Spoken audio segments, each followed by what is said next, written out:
Welcome everyone to the Best Damn Podcast. I am your host, John Keane. As always, I would like to thank you guys for joining me. Ask that you please add, follow, and check us out. Instagram, Facebook, Best Damn Podcast, Twitter, The Real Best Damn, and wherever you're watching from, make sure you hit the like, give us a thumbs up, leave a comment, let me know what you think, and share this link. That is the number one way to support the channel, is by sharing the link. So please share it to your social medias, share it to the groups that you belong to. It really does help me out, and I really do appreciate it. Also, keep in mind, guys, we're completely viewer-powered, so if you would like to donate and support to the channel, you can do that by going to the links below: PayPal, Cash App, Facebook Messenger, or by joining us over on Patreon, patreon.com, Best Damn Podcast Official. And big ups and big thanks to everybody who does donate and support. I can't tell you how grateful I am for that as well. And everybody who does support in the month of March will get access to shows like this. Tonight, this is going to be episode 4 from the Mystery of the Gods series. And we're going to be doing the Norse gods. Are these the creators or the fallen angels? I am actually very, very excited about this one. This is one of my favorite, what we would call mythos or mythologies, to discuss. They were just super fucking cool. The deities were super badass, and you're going to see, like always, you're going to see no matter what religion, we kind of chop it up to, no matter what school of thought we're looking at, everything will align and everything will appear to have at least the same or similar foundation, as well as stories, from creation stories to prophecies about the end. That is just how this works, right? All over the world, no matter what period in time you go to, no matter what people, no matter what they called these gods or deities, right? It's basically these mythologies or mythos or creation stories or whatever, religious and spiritual stories. They are basically ways of interpreting not just creation itself and how humanity came about, but also the interpretation of ourselves and how we work spiritually and consciously, and how consciousness came to be. Our inner workings, from our chakras to the planets and the astrological things above. I mean, it's just really, really cool. And you're going to see that there's so many dimensions, so many cool things. Like I said, this is one of my favorites, guys. Seriously. And I think we've already done in this series, Mystery of the Gods, we've done the Anunnaki, the gods of Egypt, and one more. So I can't think of it. So you get to see it live. If you don't see it live, you will miss it. This goes on a private playlist after it's live, and goes into that series, along with other series like the Forbidden Occult series, the Necronomicon series. And we also have our uncensored content, which is our super crazy shit that's been striked, blocked, or just we've had to do it privately because it was just too off the hook to do publicly, period. So that's what people who support the channel get access to, as well as like free merch and discounts on readings and just all kinds of cool shit. So here we go. Tonight we've got a good one. I'm actually excited. I tried to do this one last night, but I was so tired, so I just want to apologize. I wanted to do it justice, so I actually added a few things, tonight, and got some more cool theatrics and clips and music and all of that to make it a little bit more interesting and a little bit more fun for everybody. I really believe, whenever we're talking about these things, I like to capture or embody the spirit of it, if that makes sense. It's like when I'm talking about, the Anunnaki, I'm trying to capture that spirit. When I'm talking about the Norse and the Vikings, I want to capture that spirit. I want to feel like I'm in that time when I'm watching the fucking video. And we're going to look at some of the different texts, their religious texts, the Prosaic Edda and the Poetic Edda, as well as so many other things. We're going to be talking about Ragnarok, We're going to look at some of the different deities, from Odin to Loki to Freya to Thor. And we're also going to make some biblical comparisons and see what the Bible has to say about pagans. It's not very good, spoiler alert. And, maybe we're going to see some similarities in the different creation stories and things like that, as opposed to what's going on with the Norse mythology. So if you are in the chat, please hit that like, hit that thumbs up for me, guys. That's how the algorithms work. And if you're on Facebook, we're streaming on both Facebook channels tonight. We're both YouTube channels tonight, as well as Twitter or X, whatever the fuck it is now. So, retweet it, like it. If you're on Facebook, I think it's comments that actually get the algorithms going. And YouTube, it's likes. So, there you go. Let's jump into this. I'm excited. And I don't know why, but for some reason, this particular topic, it doesn't bring in the people like satanic ritual abuse does.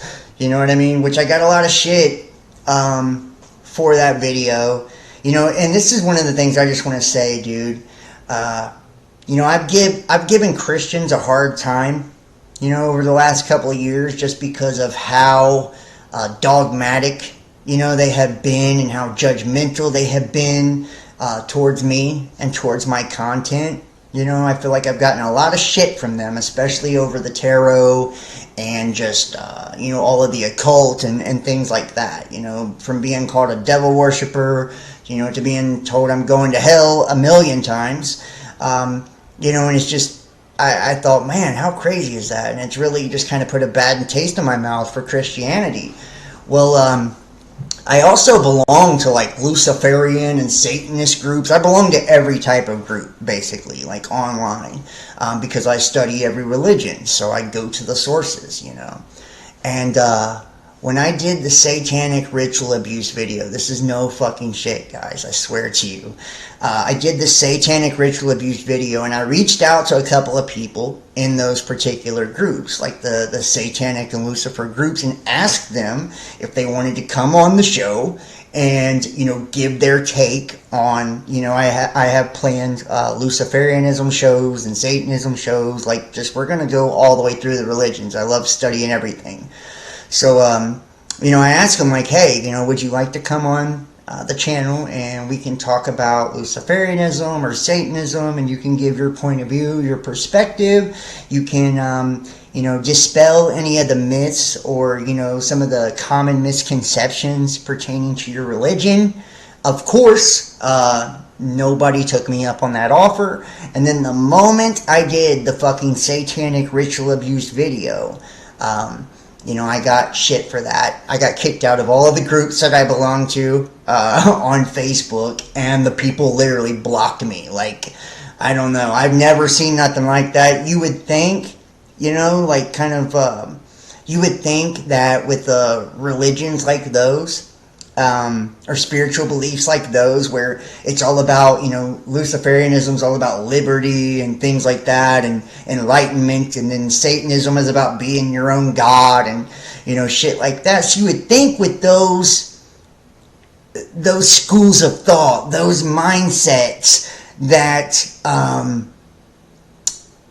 they would encourage different thinking and shit like that. And I didn't even post this in the groups, by the way. I just posted it on my page. They went to my pages and, looked up my content, found the content, and just axed my ass out of every group I belong to and blocked me from everything. It was like, wow. You're talking about some fucking content Nazis right there. I've never seen nothing like that in my life. So, just letting you guys know, if you ever plan on becoming a Satanist or a Luciferian, do not expect it to be any different than fucking Christianity or any of the other religions. They are worse dogmatic than Christians are. So, and I'm not any religion, so I'm not scared to be in any of the groups, but I just want to put that out there. That just fucking blew my mind. I've seen a lot of crazy shit, but that fucking blew my mind. They literally went on my page, found the shit, let me know that they've seen it, but yeah, again, they judge, right, Claudette? It's fucking wild. But I mean, they comment on it, like, oh, I see your true colors now. It's like, yeah, my true colors are the truth. My true colors are the truth. And what the problem is today is that everybody wants a fucking echo chamber to reinforce their ideas and their opinions and their beliefs. That way they feel like they're right. Nonstop. 24/7. Nobody wants a dissenting view or opinion. Nobody wants to, have, like a respectful, debate or anything like that. Everybody just wants, to constantly have their own opinion, their own thoughts, their own beliefs echoed back to them. And that's what the internet has come. It's like we have these fucking internet ghettos, any platform you go to. That's why, censorship has really fucked everything up. A lot of people could say that. But the way that it's fucked it up is because of that. It's like if you're not a person that consistently watches my channel on YouTube or Facebook or whatever, they won't suggest it to you at all. They won't even show you when there's notifications. And not only do you have to watch channels like my channel, but you also have to watch channels like mine for them to constantly do it, And if not, they'll give you whatever you're watching the most of. Like me, they constantly suggest tarot to me and stuff like that on YouTube. So, I mean, a lot of people find me through the tarot, as well, and then see that I'm a psycho and I do this kind of stuff. But yeah, it's wild, man. Like, people really, they don't want to hear differing opinions. They don't want to learn. They just want to be told how right they are, and they want, they want everybody to kind of fall in line and fall into this cookie cutter image of whatever they believe is right. And it's absolute fucking insanity. It's absolute bullshit, and I hate to tell you, for all the Satanists and, the Luciferians out there, you guys you're worse than Christians. At least Christians don't come fucking stalk my content down and find out what I'm making just to kick me out of the groups. I mean, Christians kick me out of the groups all the time, but it's only if I post in there. They don't go to my page. So, I mean, wild. Okay, I know I'm on a little bit of a rant, but it's like, I'm blown away. I really am. Yeah, the truth fucking hurts, right? And it's like, here's the thing, too, like, not to get too off topic, but it's like, the truth is, on the satanic ritual abuse video, I hate to say it, but there are cults and groups, 9 times out of 10, that are associated with government and, things like that, intelligence and different factions. And those particular groups do that shit. They sacrifice people. They fucking sacrifice children. They do that shit. So why am I going to sit and act like they don't just because I don't want to piss off somebody that I belong to a Facebook group of? Fuck you. You know what I mean? Get over yourself. And sorry you got a fucked up, goofy ass religion where people, feel the need to fucking, do bad shit to children. It's like, Catholics and shit, they molest kids all the time, but do you see every fucking Christian and Catholic out there acting like because 1% of the Catholic weirdos do that shit, that they all do it? No. So it's like, come on, man. I'm not going to shut my mouth about shit. You can eat a fucking dick if you don't like what I got to say. Don't watch me, welcome to the list of enemies. It's about, 10 pages long by now. Every group hates me because I don't pick one, I'm not on nobody's side.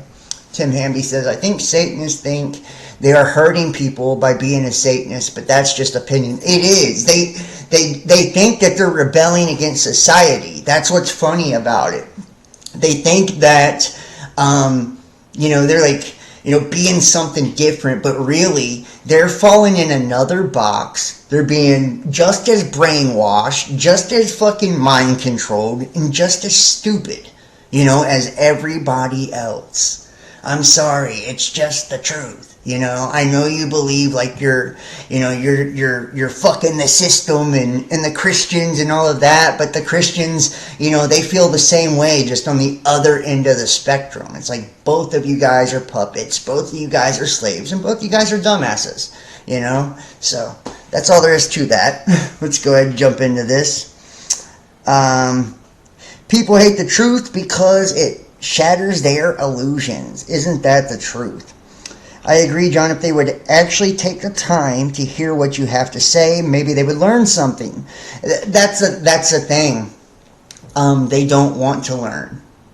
If I was saying how great Satanism or Luciferianism was, and I was saying that they're always demonized for no reason, and they do get demonized a lot. A lot of the Satanists, like the spiritual Satanists, they just believe that they are their own God. They've got their own thing, and it's not even a bad thing. Luciferianism too, like a lot of them just believe in like enlightenment and, things like that. And it's like, they practice different forms of magic and shit, but most of it, they don't believe in harming nobody that hasn't harmed them. Like 99% of them are not fucked up, weirdo, bad people. A lot of them are very intelligent and shit. It takes a lot of work to do witchcraft and shit like that and not blow your face off spiritually, So, but you always have, some of them that are going to always take the base, distorted way. And that's with any religion, guys. Like, look at the Christians, we have so many Christians out there that are really like their heart's in the right place. They give to charities. They try to live a good, wholesome life. They believe in the institution of marriage, the protection of the nuclear family. They stand for very good things. But then you have some of them that are incredibly hypocritical and judgmental and fucking shaking their finger at everybody and feel like it's their job to tell everyone they're going to hell or to save them. So, I mean, it's going to be any type of religion you look at. That's what I even said. It's like, it's not what you believe. It's the religion. Religion has become the problem, and I promise you, as we leave the age of Pisces, which Pisces is all about religion, and into this age of Aquarius, religion has lost its power. Watch that. Mark my fucking words. Religion has lost its power. Religion will die, as we go into this new age. Bet that. Hey, Wild Man, it's nice to see you, bro. So here we go. Let's go ahead and get this started. Hopefully, we can get, thank you guys. I appreciate you all, seriously. Hopefully we can, get some answers here, when it comes to, the Norse and the Vikings and, just what they truly believed and how it correlates to, spiritual principles. So, I think we're going to start, I'm trying to think of how I want to do this. I feel like the best way to do it's maybe not the most exciting way, but I feel like if I don't give at least because the names and labels and shit like that are so weird that a lot of people aren't familiar with them. So I'm going to give you like just a couple, definitions here.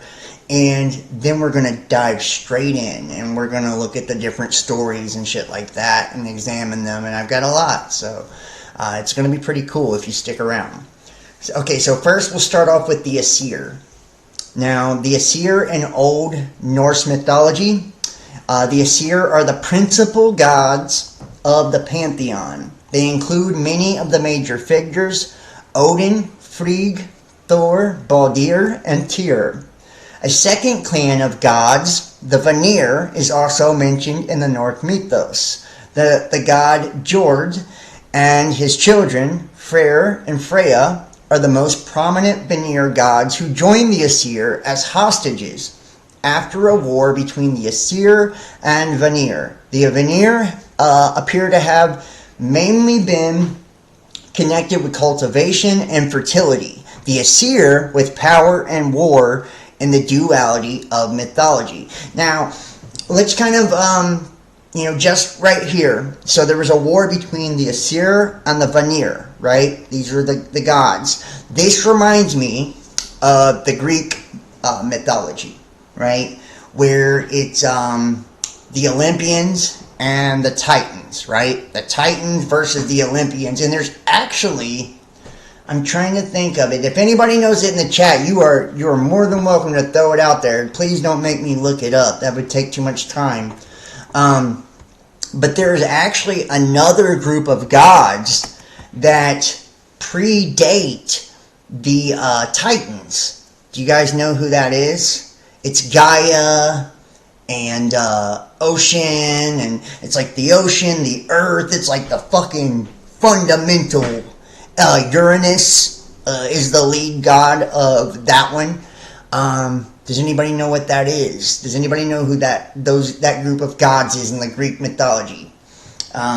It's the Titans and the Olympians. Is like the war that we hear most prominently, which resembles or reflects the Aesir and the Vanir, right, that we're seeing here with these deities. And just like the Titans and the Olympians take a couple of Ragnarok is between Jormungandr and Thor. Look it up. I do have quite a few. We're gonna look at that. I've got those stories too. I promise you, it's gonna come through. But and Ragnarok is the actual. It's like the end of time battle. So it's like the Armageddon battle of the gods. Primordials, yes, Kim, it is the primordials. Yes, it is. That's who they are, the primordials. So yes.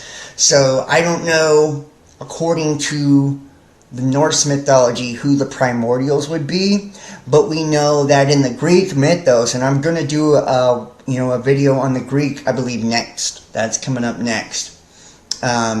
Norse looks like Thor versus Loki. Well, they're like the two brothers, Enki and Enlil, right? So you have like the two brothers, except Loki, which we're about to show you the four main gods here. But Loki being like the trickster god, and these are all planets as well. So we'll start off first. With Loki, right? And Loki in Norse mythology. Loki in Norse mythology is the cunning trickster who had the ability to change his shape and his sex. Although his father was the giant Forboti, he was included among the Aesir, which was a tribe of gods. Loki was represented as a companion of the great gods Odin and Thor, helping them with his clever plans, but sometimes causing embarrassment and difficulty for them and himself. He also appeared as the enemy of the gods, entering their banquet uninvited and demanding their drink.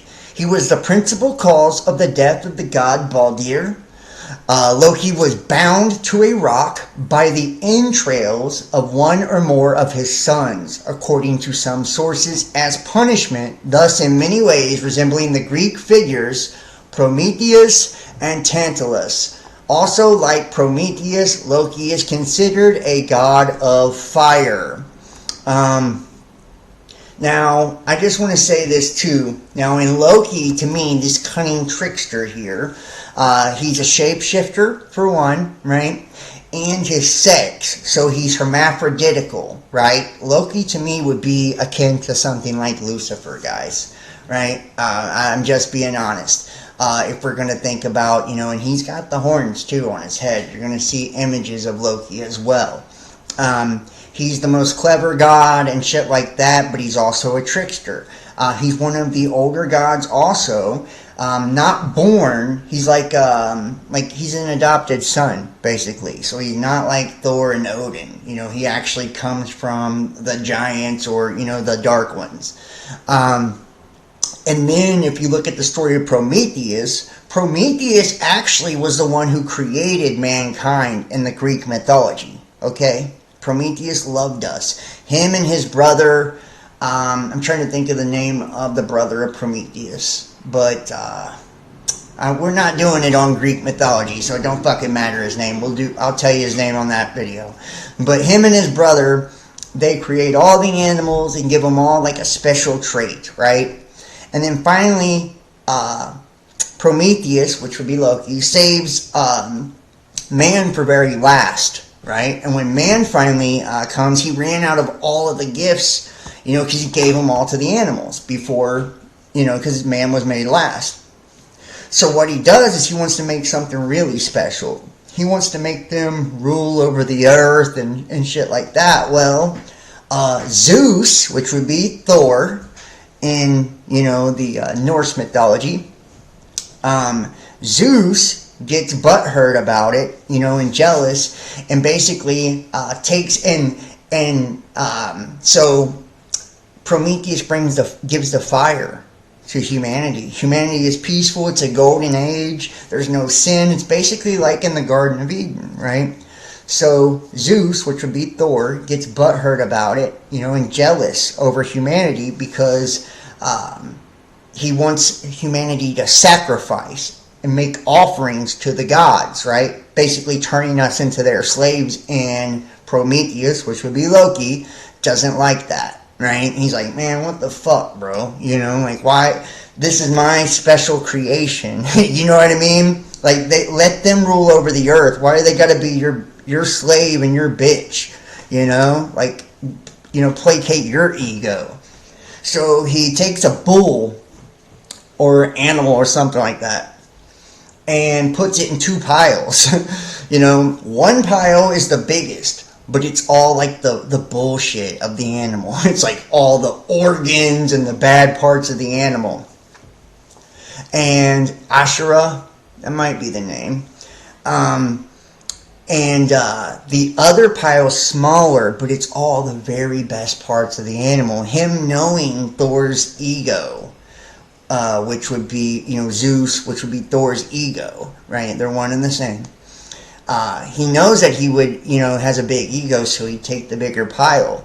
Well, him realizing he got tricked, he fucking takes the fire, the flame, back from humanity, So, then Loki goes back up there, or Prometheus goes back up to the heavens and steals the flame, right? And listen, there's if you think about the stories of the Anunnaki, right? 50 of them came, right, in the origins. Well, Prometheus steals 50 sparks, and then the 50 stars on the United States, 50 states, right? The U.S. is the most occult country in the world, I'm just saying. But that's where they get this shit, right?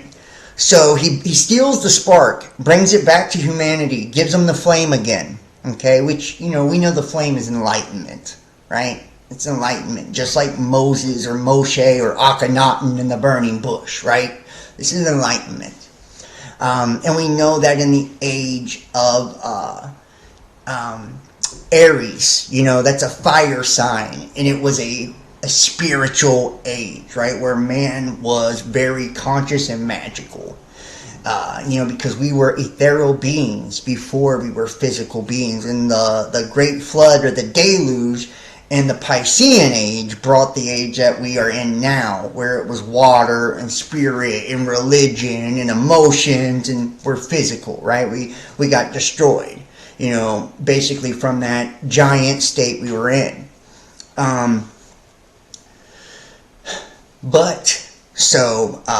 To punish Prometheus, which would be Loki, they take Prometheus and they basically put him on a cross, like Christ, but they have an eagle come eat his liver every single day, like for eternity, and the fucking liver grows back every day, and the eagle comes, does it again. That's his punishment. Well, before he gets his punishment, he tells his brother, he says, you got to protect our creation, mankind. He says, so whatever the gods offer you, don't take it. Don't take the gift from them. So what do? They offer his brother Pandora, right? Pandora, Hermes or Mercury, Thoth gives her a bunch of gifts. Aphrodite gives her gifts. Zeus gives her gifts. They deck her ass out. They make her the most beautiful, magical woman on the face of the earth. And he's lucky as shit. He's like, man, she's awesome. He brings her to his house. And while he leaves, she comes and she's got a box, right? And this is Pandora's box. She's told, do not open it. Whatever you do not open this box. When she opens the box, because humanity's got the light now, once again, because Prometheus stole it. If he was to take it back, he would have been set free. So it really makes you think differently about Loki, Prometheus, Lucifer, you know? Because he was the bringer of enlightenment, just like Enki, who loved us, who created us, right? And he suffered, just like Christ, right? Suffering eternally, you know, for us. You know, because he didn't want to take the light away from us. He thought we deserved to be enlightened. And he didn't want us to be slaves. You know, that's the whole rebellion right there. The Lucifer rebellion is because we didn't want to fucking kiss the ass of Zeus. You know? We didn't care, but he did. He was like, no, they're better than that. You know? So his brother gets Pandora, and she's beautiful, and he leaves her alone. She opens the box, and she can't close it. And it was all the darkness and all the evils, you know, and it come flowing out of the box. And at the very bottom of the box was hope. And a lot of people like to look at this story as something beautiful, like, oh, look, you know, there's hope. You know, but truthfully, hope is actually a trick by Zeus. Because it's basically saying that with that hope, you know, even though we're fucking, you know, we're prisoner to all of this evil, you know, we have to struggle with all this evil and suffering for, you know, for a whole time here, that we have just enough hope to keep us going, you know, and like that hope, you know, to keep us fucking, you know, praying to these gods and shit. So, I mean, it's like, you know, was it really a good gift giving us hope? You know, because we would have probably gave up, you know, and like, whatever, you know, and shit would have already been over. But it was like to keep us from quitting, you know. That way you could keep having us worship him and shit. It's pretty fucked up story when you really think about it. You know, but it makes you think of Loki way differently, you know, than he is depicted. And I'm not saying Loki's a good guy, so please, you know, miss me with that nonsense. Next we have Thor. Thor is the deity common to all the early Germanic peoples. The great warrior represented as a red-bearded, middle-aged man of enormous strength and implacable foe to the harmful race of giants, but benevolent towards mankind.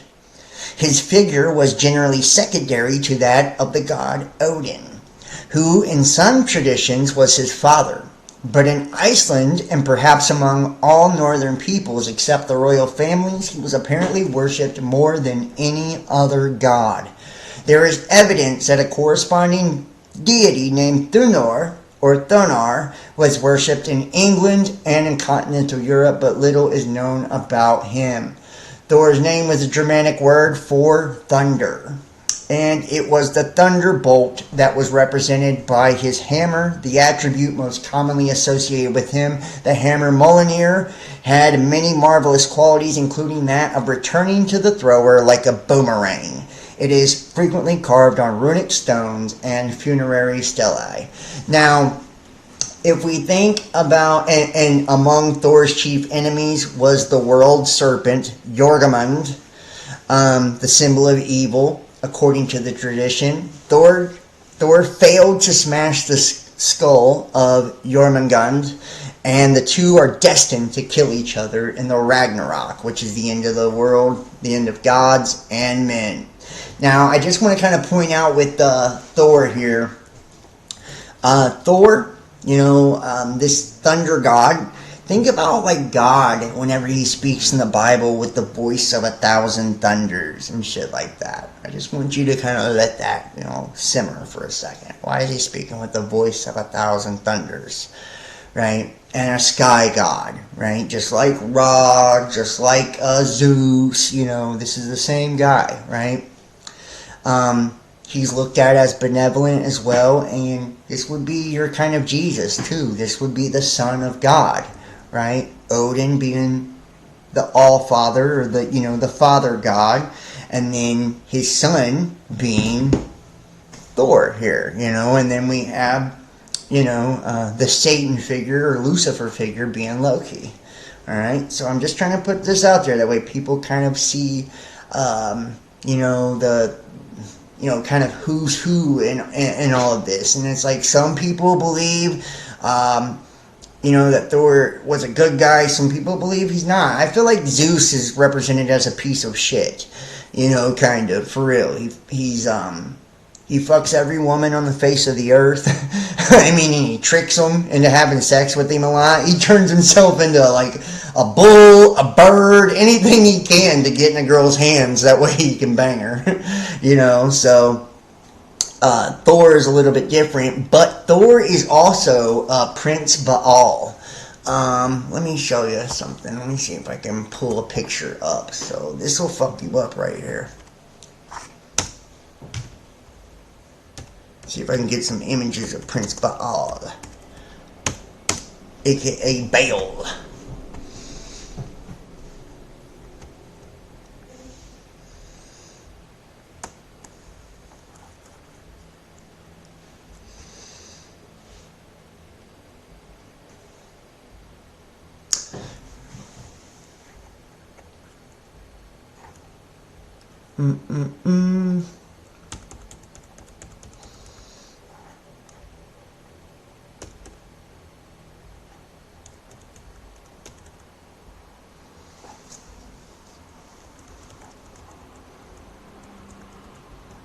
Now you will see different depictions of Baal. But Baal and Astarte, right? Baal and Astarte, which are, demons, basically. Baal was a title of the honorific meaning owner or lord in the Northwest Semitic languages. And he's a demon described as the lesser key of Summit, the pseudo-monarchia demonium.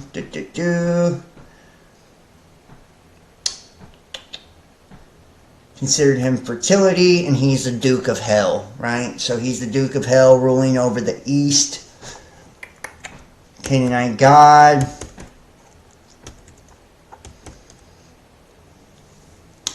And he was the supreme god worshipped in Canaan and Phoenicia. How about that? So this was the Lord of Heaven. Baal Shemain. Baal, he's perished as the prince, Lord of the earth. Then the kindly one, El the merciful. Baal, whose full title was Baal Shemaim, Lord of Heaven. Right? How about that? So Baal, or Baal, right? And he's like a golden god, and in some depictions, he looks just like Thor, dude. He drinks beer and all kinds of shit. Baal and Prince Baal, and his wife was Astarte, right? Astarte, which I believe her as a demon is Ashtaroth, right? Which is the demon with foul breath. So this is what happened to a lot of these deities. I just want to let you know. They took a lot of these deities when Christianity became prominent in the world, and they demonized them, literally.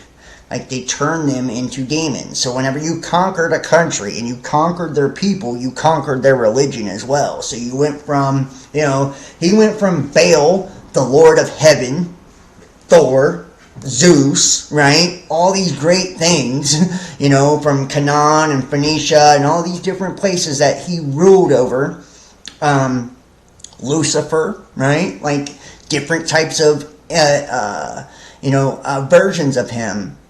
And to, Baal. And then look, the Canaanite god, this is him. Baal the demon, right? And think about it. Ka and Ba. Notice his name is Baal, right? Baal. Ba, Ka, and Ba. Ka, the big soul. Ba, the little soul. Baal, Lord of the underworld. Duke of Hell, right? So he is like, the fucking one of the shadow. He's like a top deity of the shadow. So when you think about these gods that were fighting, like the Vanir and the Asir, or the Olympians and the Titans, right? This was actually higher and lower entities fighting one another, is what I believe, right? These were actually the higher self banging with the lower self. This is my opinion. I'm not saying this is fact. This is just my opinion. You can take it or leave it. I'm not telling you got to listen to me or anything. But I'm trying to put it out there. And Astarte, to me, she would probably be like Inanna or Isis or Ishtar, right? Like somebody like that. But she's turned into a foul-breathed demon now. Odin is the next, and then we're going to do Freya as the last one, and then we'll jump into some of these stories. But I wanted to give you like a breakdown of, the Aesir and Vanir and all these people. That way when we get into the stories who's who. Okay, so Odin, one of the principal gods in Norse mythology, his exact nature and role, however, are difficult to determine because of the complex picture of him given by the wealth of archaeological and literary sources. The Roman historian Tacitus stated that the Teutons worshipped Mercury. And because Dies Mercurii, or Mercury's Day, was identified with Wednesday, or Woden's Day, there is little doubt that the god Woden, the earlier form of Odin, was meant. Though Woden was worshipped preeminently, there is not sufficient evidence of his cult to show whether it was practiced by all the Teutonic tribes or to enable conclusions to be drawn about the nature of the god. Later, literary sources, however, indicate that at the end of the pre-Christian period, Odin was a principal god in Scandinavia. From earliest times, Odin was a war god, and he appeared in heroic literature as a protector of heroes. Fallen warriors joined him in Valhalla. The wolf and the raven were dedicated to him. His magical horse, Sleipnir, had 8 legs, teeth inscribed with runes, and the ability to gallop through the air and over the sea. Odin was the great magician among the gods and was associated with runes. He was also the god of poets. In outward appearance, he was a tall, old man with flowing beard and only one eye, right? And the other he gave in exchange for wisdom. He was usually depicted wearing a cloak and a wide-brimmed hat and carrying a spear. And I want you to just listen to this. You know where his one eye really was? That was his one eye. That was his one eye. So just to kind of put this into perspective, I know that, I want you to kind of just think of this all-seeing eye that he has, right? Which would kind of, put him...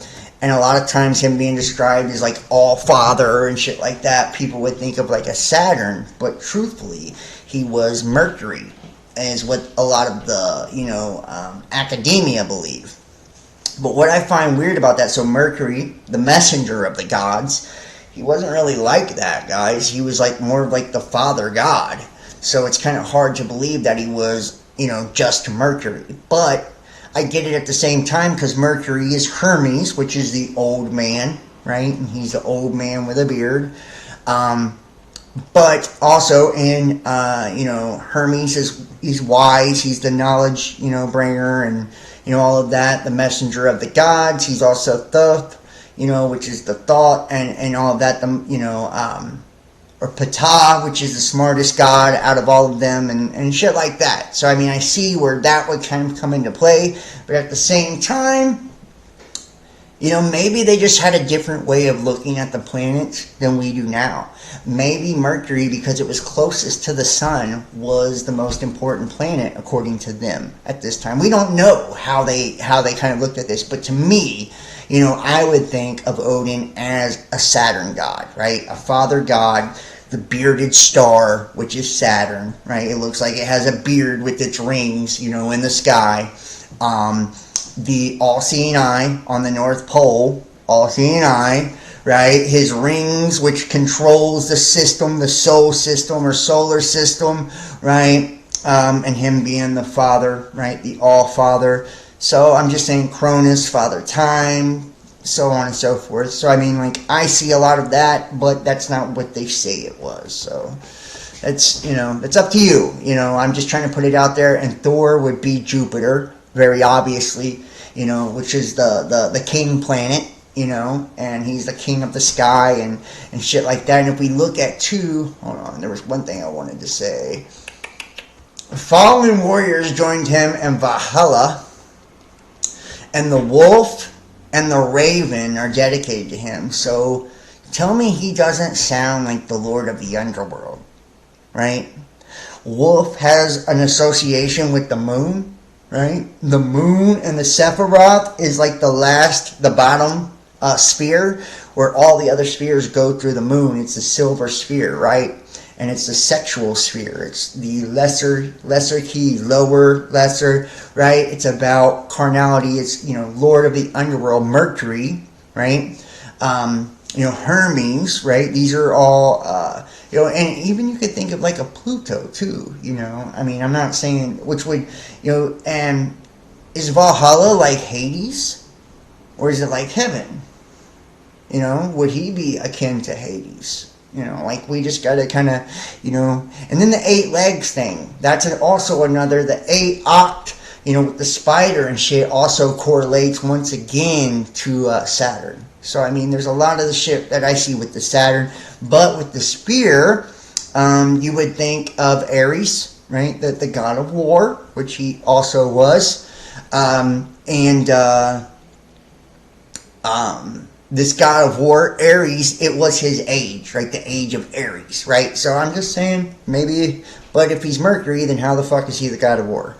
Just saying, right? So it's very confusing when you look at Odin here. And finally, the last one we're going to look at before we jump into the other stuff is Freya. Freya is the Old Norse lady, the most renowned of the Norse goddesses, who was a sister and female counterpart of Freyr, who was in charge of love, fertility, battle, and death. Her father was Jord, the sea god. Pigs were sacred to her, and she rode a boar with golden bristles. A chariot drawn by cats was another of her vehicles. It was Freya's privilege to choose one half of the heroes slain in battle for her great hall, and the Folkvangar, or the god Odin, took the other half to Valhalla. She possessed a famous necklace called Brisingamen, which the trickster god Loki stole, and Heimdall, the god's watchman, recovered. Greedy and lascivious, Freya was also credited with the evil act of teaching witchcraft to the Aesir, or the tribe of gods. Like the Egyptian goddess Isis and the Greek Aphrodite, Freya traveled through the world seeking a lost husband and weeping tears of gold. She was also known by 4 nicknames: Mardol, Horn, Geffen, and Seer. So, now, when we look at Freya, right, like I even said this, this would be akin to like a fucking, Isis, Ishtar, Inanna, right? All of these, divine feminine goddesses. But she's Aphrodite, right? So, Aphrodite, and I'm trying to think, what was the feminine god that was the goddess of war? Athena, right? In the Greek, Athena. She would be akin to Athena. Athena was Zeus's first daughter. Right? That was his oldest daughter and his favorite child. She was like basically the best, out of all his kids. She was a badass. And she was a god of war, but she was like defensive warfare. So she was tactical warfare. She wasn't like Ares that just, wanted blood and shit like that. She was very tactical. And she had divine wisdom and all of that. But Freya, this, I would compare her to the goddess Hecate, right? And I'll tell you why. If we look at Freya, she was credited with the evil act of teaching witchcraft. So she's the god of love, and she's the god of witchcraft, right? So think about this. Isis tricks Ra basically into giving his names and all of that, and then she basically takes over. Osiris gets chopped up in a bunch of pieces. She goes and tries to put him back together, blah, blah, blah, right? So looking for the lost husband thing, right? The whole trickster part and all of this. And Isis used witchcraft, after Ra tells her all his names and he dies. So basically she's a holy spirit. So Hecate is a triune god. She's 3. And she is the goddess of sexual promiscuity, witchcraft, and idolatry, I think. So she would be the goddess of, witchcraft, the sex and beauty, shit like that. And fertility and battle, right? Battle and death. So there you have it, right? She would be like a triune god as well. She would be akin to Hecate. And if you guys are not familiar with Hecate,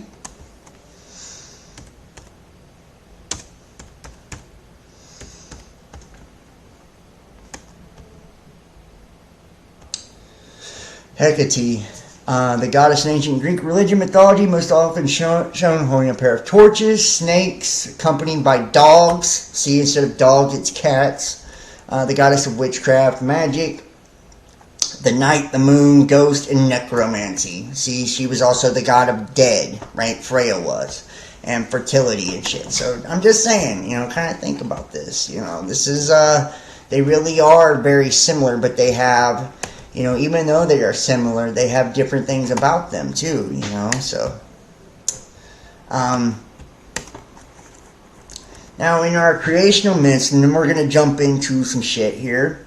In Norse mythology, Ymir, Orglamir, and Brimir, or Blaine, is primeval being, and this would be like your primordials, born of primordial elemental poison, and the ancestor of all Jotnar.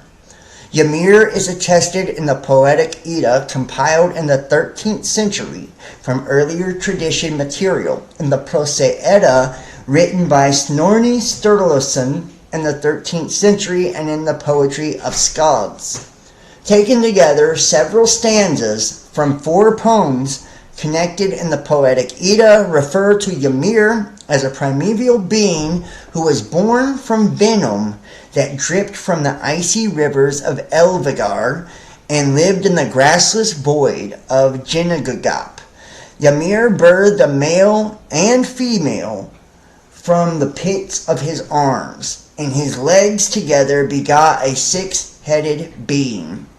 The gods fashioned the earth from his flesh, from his blood the ocean, from his bones the hills, and from his hair the trees, from his brains the clouds, from his skull the heavens, and from his eyebrows the middle realm in which mankind lives, Midgard.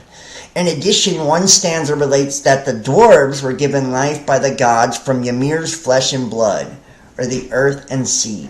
In the Prose Edda, a narrative is provided that both draws from, adds to, and differs from the Poetic Edda accounts. According to the Prose Edda, after Ymir was formed from the elemental drops, so too was Anumbla, a primeval cow whose milk Ymir fed from.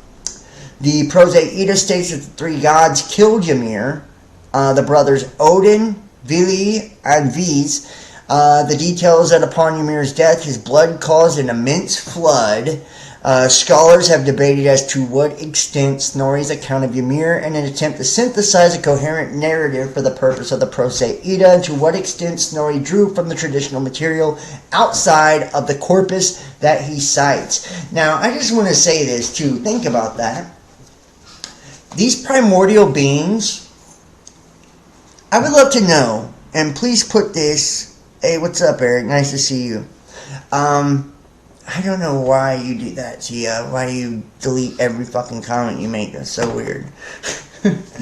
Now, I want to ask you guys, what is your thoughts? And you can put this on the comment section if you see this after the fact or whatever. Yeah, we're going to get into the Ragnarok here in just a second. I don't play video games, but we're going to get into the Ragnarok here in a second. With the primordial beings. Do you guys believe that there were actual primordial entities or beings, or this is actually talking about us in our ethereal state? You know, these different gods and these levels of gods, it makes me wonder if these are the different ages of mankind. And that in each age we descend down into a different type of being. Like, I want you to kind of think about this. So first we start off as like these elemental, these primordial beings, right? These ethereal beings. The next age, you know, we're giants, right? With the fire, we're fire beings now. We're all magical and, you know, half ethereal, half spirit. And then we go to the flood, right? And in the flood, we're fucking flesh and blood, and, you know, we've lost our etherealness, and we've lost the magic part to us. You know, we kind of have it all, but it's very dormant in us. And I don't know about that. I would have to look that up. But, and, you know, these gods, right, you know, then the planets or whatever, you know, like maybe those are like concentrated, you know, parts of these other dimensions. So like we started off in the outer space, you know, just the waters of the firmament and the stars and luminaries and all of this, right? And then we descended down into like planets and, you know, those different elements, and, you know, then we descended down to the earth, and, you know, and then we descended down to the beings we are now, and now we're going back up, right, in a different way. It's like, you know, I'm just really saying, like, to me, when we think about these gods, right, whether it's primordials, Asir, Valdir, or we're looking at the primordials and the fucking Titans and Olympians, you know, or the sons of God, the Elohim and the Nephilim, and then man. You know, doesn't it seem like every creation story, you know, is talking about the same things, and these are like the three ages that we've already been through. You know, what is it? Taurus, Aries, Pisces, you know, like, strange, is it not? And now we're into Aquarius, you know? Very strange. That's all I want to say about that, you know? Like, and I would love to hear people's thought on that, you know? Love to hear people's thought on that, you know? Love to hear what you feel, you know? And see, and this is the weird part about, you know, what we was talking about with the whole Odin thing, trying to make him Mercury or whatever.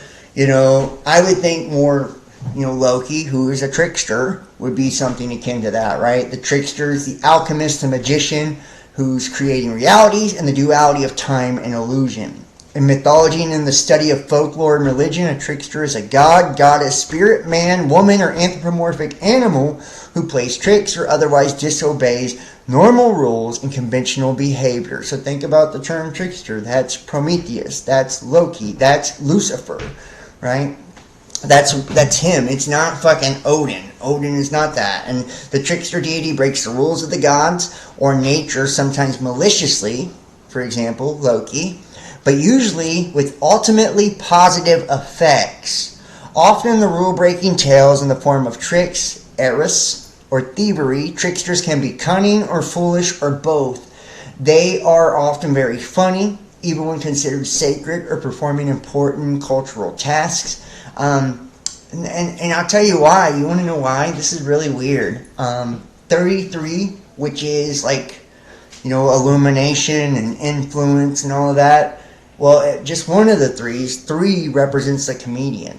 So isn't that weird? So whenever you see like the Joker archetype and shit like that, it's, you know, it's, you know, you double that up. 33, 3 is, you know, comedian. So I find that to be weird. You know how they're always like funny and shit too. They're like so smart, but their shadow side is cunning and manipulative, right? So they're enlightened, but their shadow side is cunning and manipulative. They can, you know, trick you out of your fucking shoes or your soul, you know, and they always do things, they manipulate things for their own purposes, you know.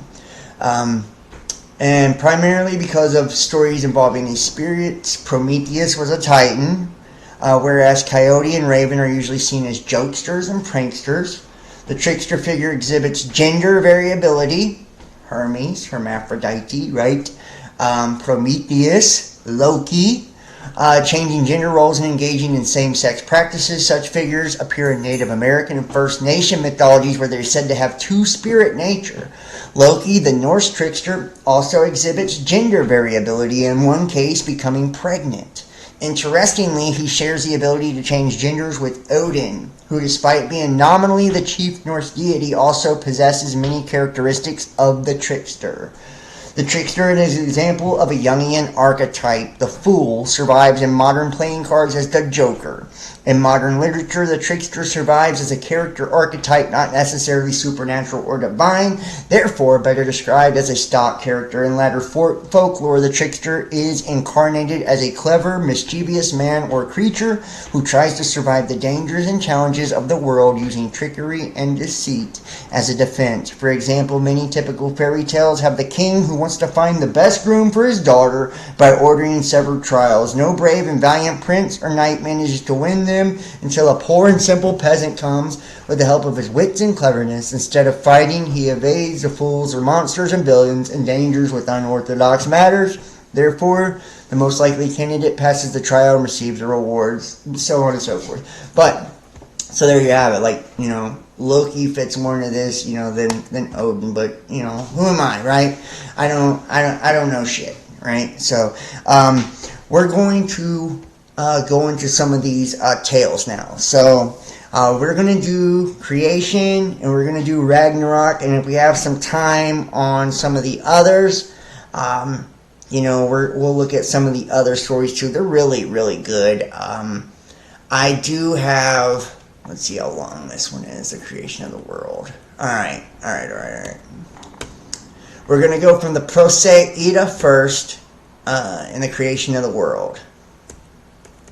Said Ganglir, how came the world into existence? Or how did it rise? What was before? Made answer to him, Her, thus it is said in Bala's prophecy.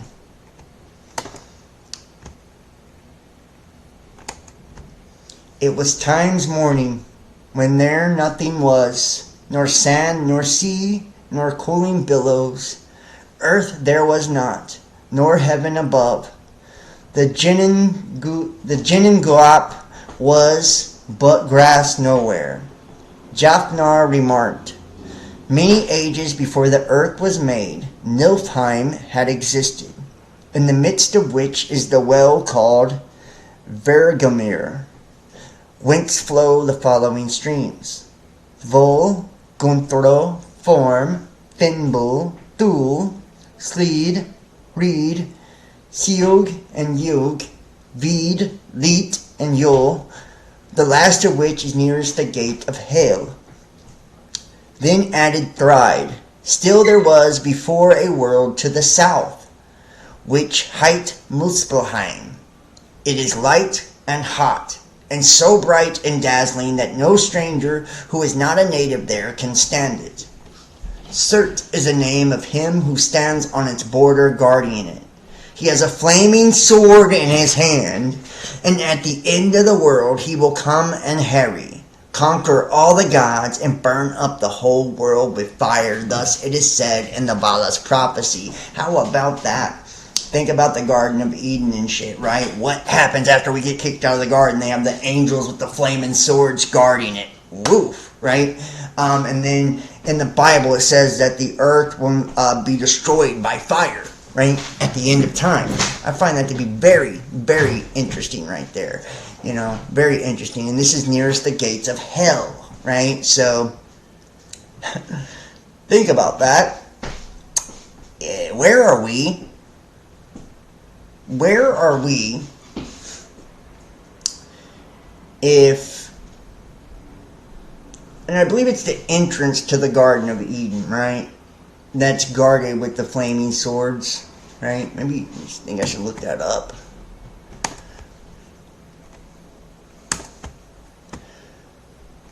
Does anybody know that in the chat?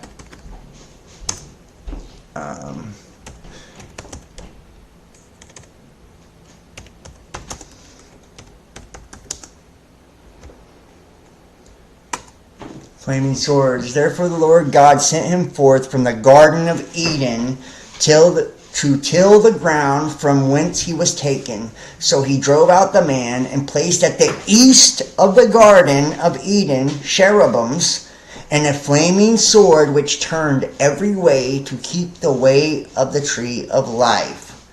Wow. So there you have it. So this is the east. And I think we just said that this was the east, right? How about that, dude?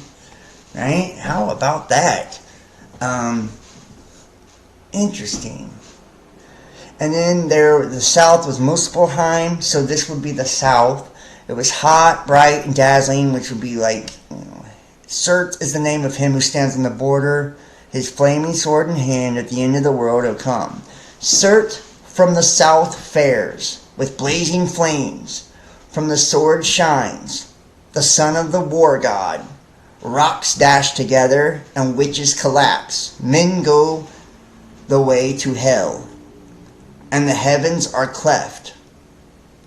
Said Ganglir, what took place before the races came into existence and men increased and multiplied?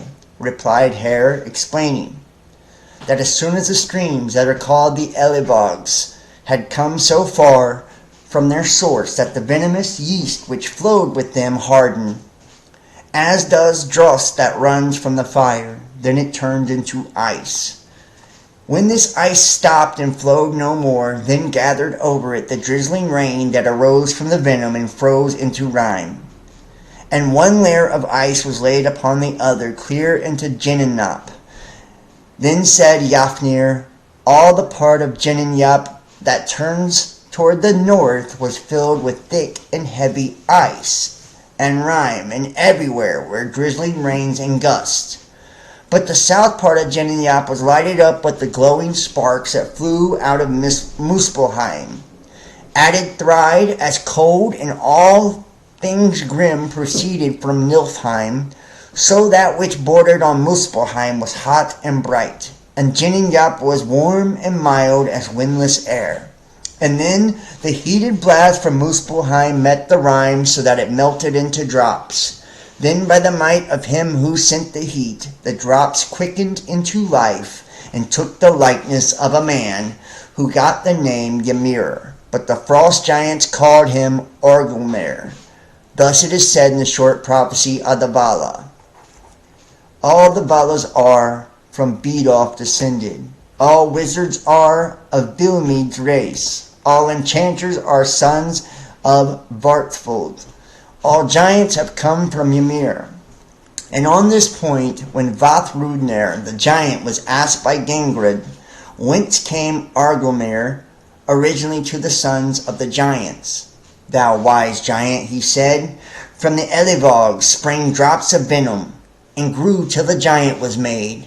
Thence our race are all descended, therefore are we all so fierce. How about that? So it's saying we came from giants, basically. Now let me go over here. This is like a better version of this. It's more, the words, like that's what really fucks me up in all of this. I'll just be honest with you. It's like the pronunciations of the words.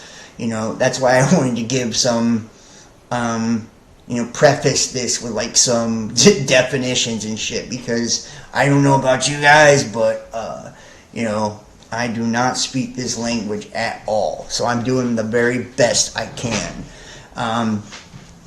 Now, these are a little bit shorter versions. I like these, actually. Let's go here.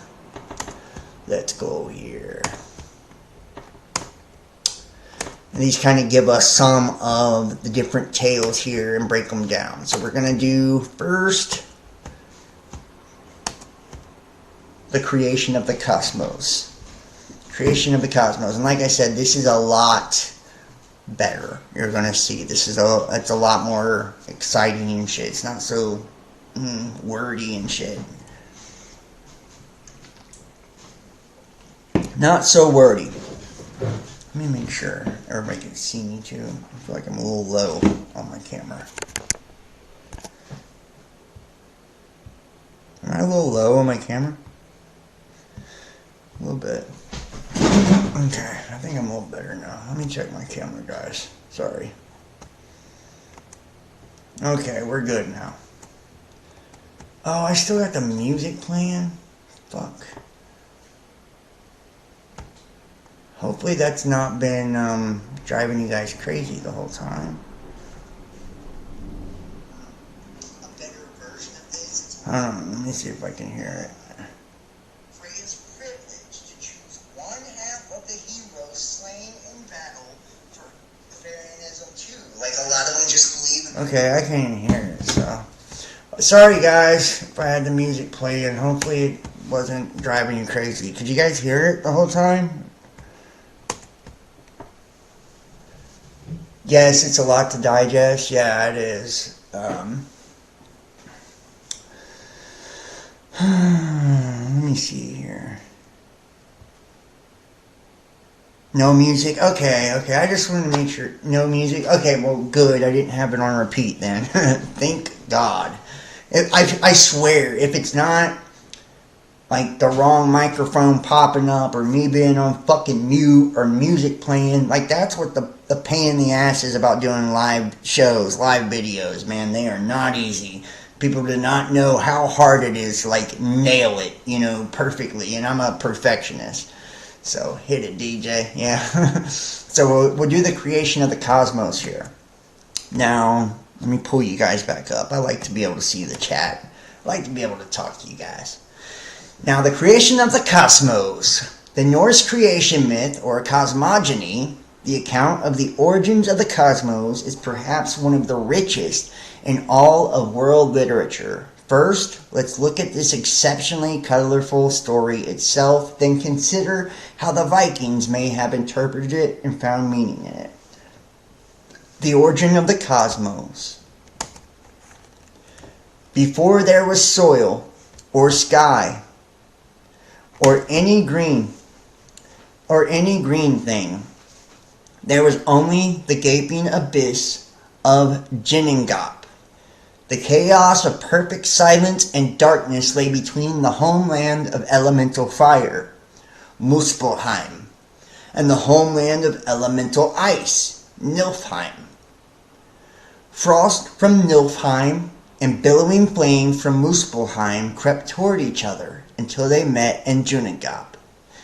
Amid the hissing and sputtering, the fire melted the ice, and the drops formed themselves into Ymir, the first of the godlike but destructive giants. Ymir was a hermaphrodite and could reproduce asexually. When he slept, more giants leapt forth from his legs and from the sweat of his armpits. Now, and let's just kind of say this right here. Now, a lot of people believe that when we were in like a godlike state, whether it was like primordial beings or like our giant-like state, that we were hermaphroditical. Now, if you think about, we look at the first book of Adam and Eve, okay, and this is Hebraic, but the first book of Adam and Eve, and it's more of a Gnostic text too. This was not admitted into the original canon of the Bible and all of that. There's a second book of Adam and Eve. There's a few versions of it. But what happens is when the angels lay their eyes on mankind, they fall to their faces and worship him. Why? Because he was like this glowing being with both sexes, So basically, he was like, what they're describing here. The first godlike, he was hermaphrodite, right? But these were destructive giants. This would be more of like Nephilim, in my opinion. As the frost continued to melt, a cow, Audhumla, abundance of humming, emerged from it. And Ymir means screamer, by the way. She nourished Ymir with her milk, and she, in turn, was nourished by salt licks in the ice. Her licks slowly uncovered Buri, the progenitor, the first of the Aesir tribe of gods. Buri had a son named Bor, which means son, who married Besla, which means wife, the daughter of the giant Bolthorn, Baleful Thorn, Baleful Thorn, the half-god, half-giant of Bor and Bisla, where were Odin, who became the chief of the Aesir gods, and his two brothers, Vili and Vi. Odin and his brothers slew Ymir and set about constructing the world from his corpse. They fashioned the oceans from his blood, the soil from his skin and muscles, vegetation from his hair, clouds from his brains, and the sky from his skull. 4 dwarves, corresponding to the 4 cardinal points, held Ymir's skull aloft above the earth. The gods eventually formed the first man and woman, Ask and Imbla, from 2 tree trunks and built a fence around their dwelling place, Midgard, to protect them from the giants. How about that? So I just want to kind of throw a little bit of this in here so you guys know what I'm talking about. So, first off, we look at, this just blows me the fuck away right here, Baleful Thorn. How about that? Bolthorn, right? Baleful Thorn, right? Bolt, like Zeus and his lightning bolts, right? Bale, we just said that Thor, right, was Bale, right? Baleful Thorn, half god, half giant. So he was primordial, plus he was a giant. And the children of Bor and Bisla were Odin. So she was the daughter. Buri had a son named Bor who married Bisla, the daughter of the giant Baleful Thorn, right? And they were the parents of Odin and his 2 brothers. Odin and his 2 brothers, just like in the Olympians' tale, remember Thor or Zeus,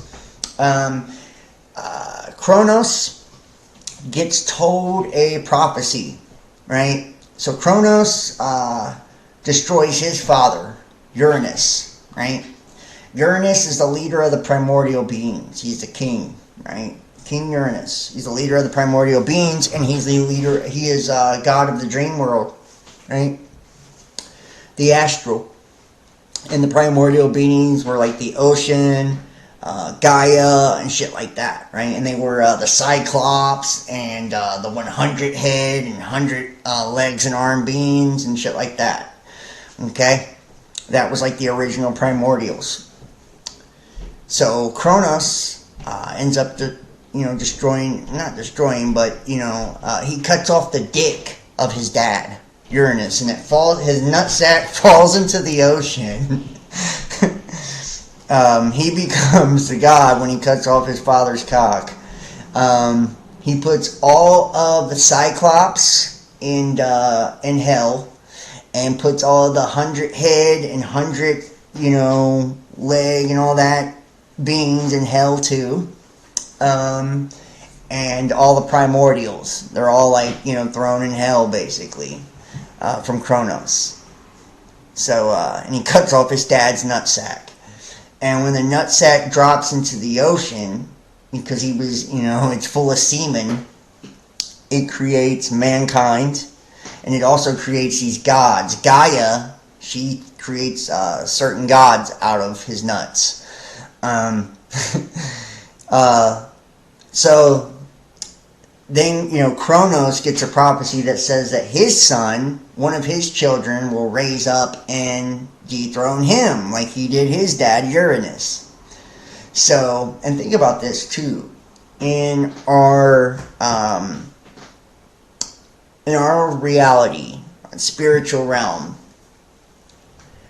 Kronos would be Saturn. He's like the all-seeing eye, he's the god of this world, all that shit, right? The Saturn, the moon matrix, the solar system. Uranus is like the god of the ether, right? Uranus and Neptune, right? That's the astral and water, right? Like, so these are like the original primordial waters and the original astral and shit dream world.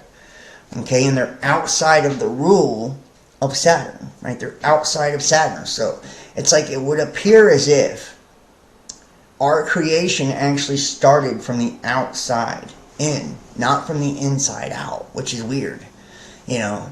And that's why Uranus and Neptune are so fucking huge. These are like primordials. They're giant, giant gods, right? And they rule, you know, like the waters of the heavens and the astral realm, the dream realm. And they're outside of the rule of time, right? Kronos is father time. The solar system is a construct of time. And then his son is supposed to overthrow him, so he swallows all of his children. And then he gets tricked. When Thor comes along, Zeus comes along, he's given a rock. Zeus is given basically to the nymphs or the elves or some shit like that, and they raise him up, and he goes up there, gives his dad a drink to make him throw up all of his brothers. Story here, Odin, Vili, and V, right? They overthrow, the Titan gods, right?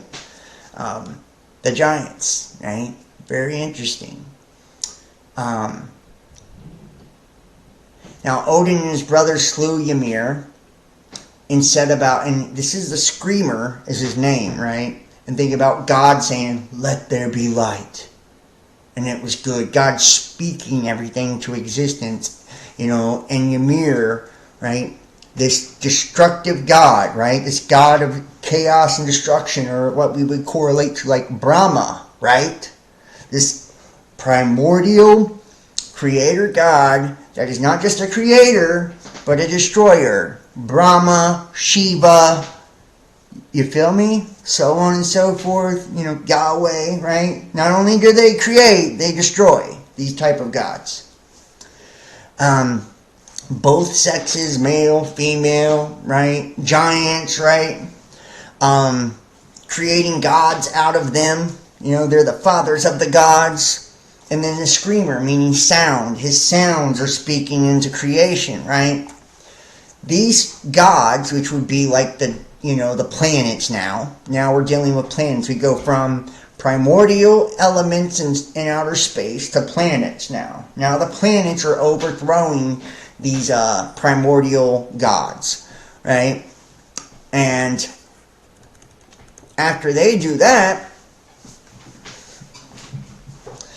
you then have a lower god between them, right? Something that is akin to, I don't know what we would call these, but like these dwarves or elves or demons, right? It's like a slave god, but it's not a human, right? So they're lower than the gods. They're akin to like a human, but they live forever. They're immortal. Right? And this would be like your dwarves, your elves, your demons, your jinn, your shit like that. And the gods eventually formed the first man and woman. Not Adam and Eve or anything like that, but Ask and Imbla from two tree trunks, tree of life, tree of good and evil, and built a fence around their dwelling place. Now think about the flat earth, right? And how there's an ice wall, and how it is said that they created the song of Ice and Fire in Game of Thrones, right? Like, ice and fire, right? There was like a frozen area, a hot area, red and blue, right? North, south, solar, lunar, the same duality, shit that we see all the way through everything. And from that, it created the water, right? The heat heated up the ice and made the waters, which is how we came into being. And the water represents, in some cases, like semen and shit like that, right?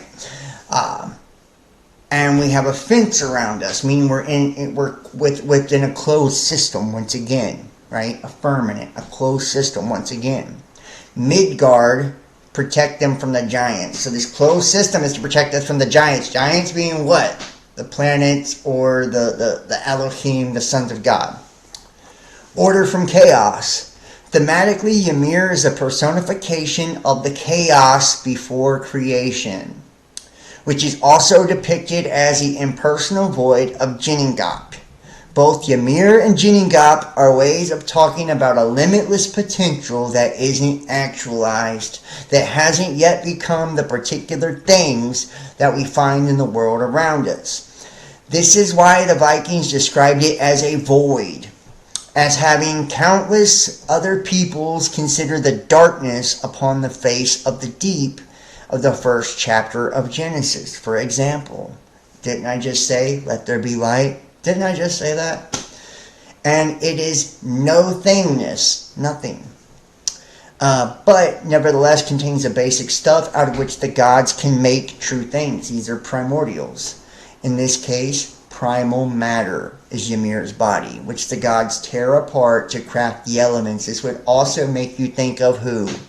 Tiamat, right? She's broken into a million fucking pieces and shattered all over the universe, right? Tiamat, which is one of the, the two dragons or the two serpents of creation. And she was the female and the feminine. I don't know if you guys ever heard Alan Watts where he talks about God and he says, she's black. She's black. Masculine is protruding, positive, light, phallic, like a penis, right?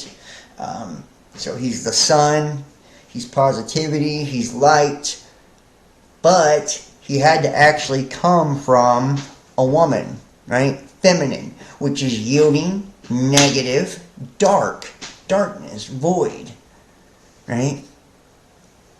Characteristically, the gods covet important natural resources which the giants own.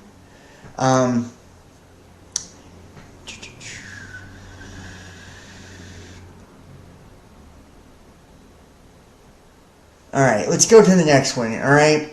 Let's go to the next one. I don't want to just read all the way through it. I want you guys to get more than one thing. Alright. So now we have...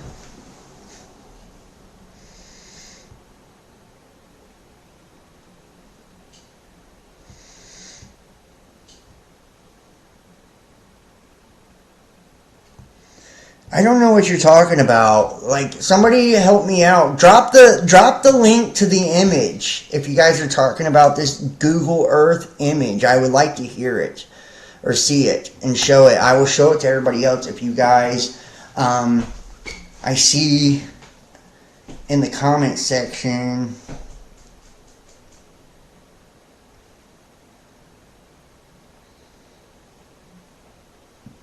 What is that? Mud fossils, The flaming sword is the Aurora Borealis. That's a good, that is, that's not a bad guess right there. Track, no link. Well, what the fuck are you talking about then? If you don't have a link to share the shit, what the hell? I would love to show the link. I don't know what you guys are talking about. Go to maps and look up a giant snake head. What giant snake head in Antarctica? Dude, come on, man. You guys are you can't do that? Giant snake head. You guys send me on fucking wild goose chase right now. Snake head. Is it Antarctica? Is that what you said? Antarctica.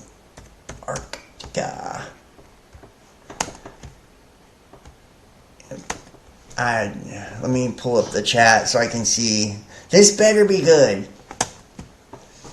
Between South America and Antarctica. It's my finding.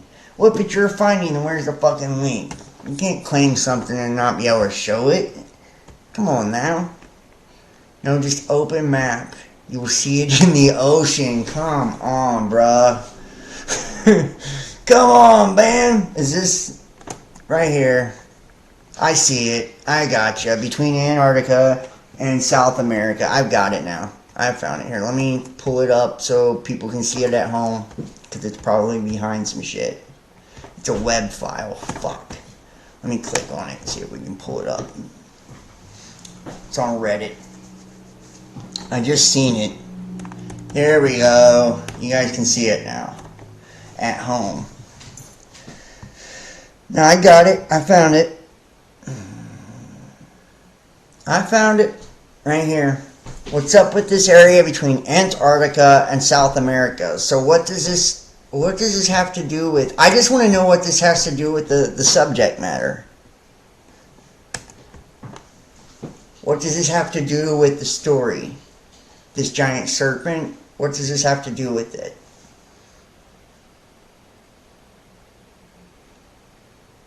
It's been and writing on the wall I've seen from space. I feel like it's interesting, but I mean, like, how does this connect? That part between looks like Jormunder's head. Okay, Tia, I gotcha. Very interesting. See, you learn, same as in the game. I don't play the video game, but maybe some people that watch do. The thing that Thor fought. Okay, see, wow. This is why rotate at 90. I don't know if I can rotate at 90 on the computer. I got to be able to save the image. Let's see if I can do that. Rotate at 90.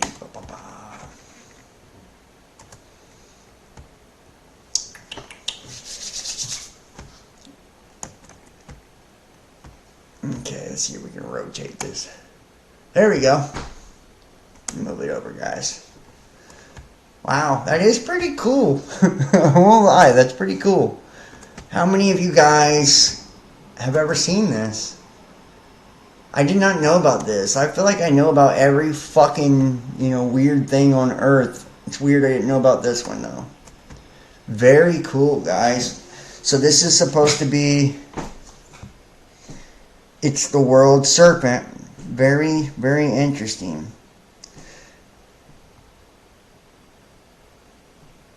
Nice.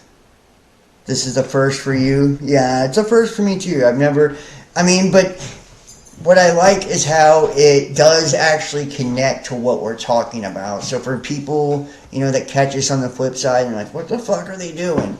She's saying that this is Jormunder's head, right? And this is the world serpent. And she's not the only person that's thought this before. There was a Reddit on this shit, so a couple other people have thought about this too. This is a weird thing. This giant serpent's head, coming up from the south, right? Like in the Norse tales. So this is very fucking cool. I really think that this is cool as shit. I like that. Very good find. Very good find. Now we are going to move forward here. Let me close some of this shit out. Nice. Let me close some shit out, guys. And then we're going to move forward here into some of these different stories. We've already talked about the creation mythos. We're going to do Ragnarok next. And then we will do Odin, I believe. Alright. The fortification of Asgard, we'll do that as well. Okay, we did the creation.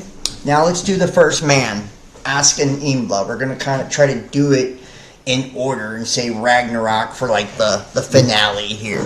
Ragnarok's actually my favorite. So, and make sure if you're watching this, guys, I can't really see all of my chats and shit right now. I got the one I see here. Yeah, thank you so much. I appreciate that, Tia. That was a really good find. Really good find, actually. Good job. See, that's why I have the baddest motherfucking audience there is, y'all. Just saying. All these people that are watching on YouTube, not all these people. Not that many watching on YouTube on this channel, but all the people that are watching on YouTube, they've been with me for years. I'm telling you. And this is what's cool, okay? And people don't get it no more because of the new age airy-fairy fuck shit. People have become spiritual narcissists. I say this a lot. And I should say it more, honestly. But right, it's really nice. That's a really good find. But it's like people have become spiritual narcissists. So now everybody that's in the spiritual community, or conspiracy communities and shit like that, they all think they're so goddamn woke and aware that they can't listen or watch anybody or anything. You know, just like I was talking about at the beginning of the video with the Satanists and the Luciferians and the Christians all wanting an echo chamber to reinforce their beliefs and opinions. The spiritual fuckheads, the spiritual narcissist, the airy-fairy new age motherfuckers that don't want to be realistic and want to be fake and disingenuous and pretend like they're floating on a cloud and all that shit and eating fucking grass and whatever. They don't watch stuff like this, and they don't watch content because it doesn't go with their deluded fucking thoughts, right? It doesn't reinforce what they tell themselves. They don't want to hear anybody else's opinion. They don't want to get together. See, right now I listen to my chat too. Like, my chat has ideas. I'll go look that shit up, right? Because that's what this is supposed to be, is like learning. We're coming together. That's why I do it live. We come together and we learn. You know, we're putting ideas together. We're piecing the puzzles together. You know, and people think, like, it's like saying, oh, well, the man wrote this book, or blah, blah, blah. It's like, so that means you can't get anything out of it? These are thousands of years old.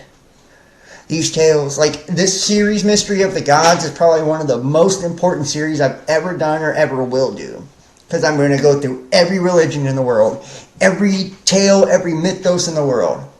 Cover them all. It's going to be an entire series of it. We're already at part 4 now. You know? And it's going to be a comparison and contrast of all of them.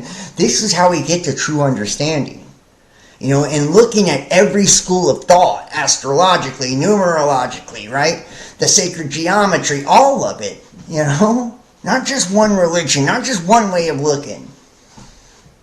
And like, those of you Bible thumpers and shit, it's like, oh, well, I follow Jesus, so I can't watch something with the occult, or John does tarot, so he's evil. It's like, dude, like, do you know how much of a joke that is to call yourself a truther, or even pretend like you're not seeking truth at all?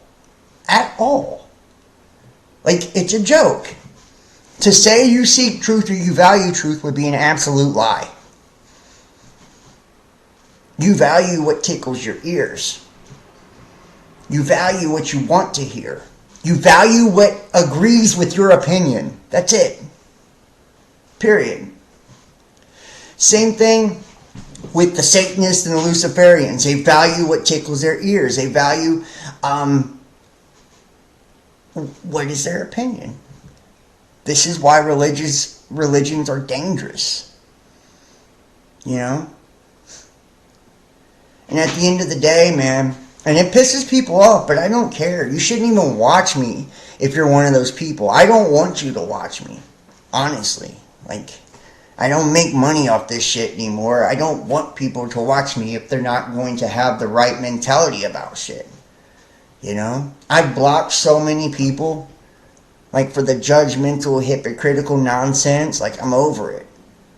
You know, you're hindering all of us that are actually trying to grow and trying to, you know, to understand our world. And there is a thing about going in, you know, and going within. But also, you know, it's like, we have things to meditate on when we actually do our homework and we actually study. You know? What resonates, and you know, it's like, and we're getting confirmation of the things that we do meditate on and pray on and shit. It's like, I just don't understand how people can call themselves spiritual, how people can call themselves truthers, how people can, any of the things they pretend to be. You know, it's so fake and so disingenuous. Where everybody acts like they never cuss, where everybody acts like they never have sex, where everybody acts like they never drink a beer, or where everybody acts like they, you know, can't possibly read anything that's pagan, or can't possibly flip a tarot card. It's just like, it's a joke. It's a joke. You know? It's a joke. It's like, God knows you're fake too, by the way. You're not fooling nobody. You're not fooling nobody.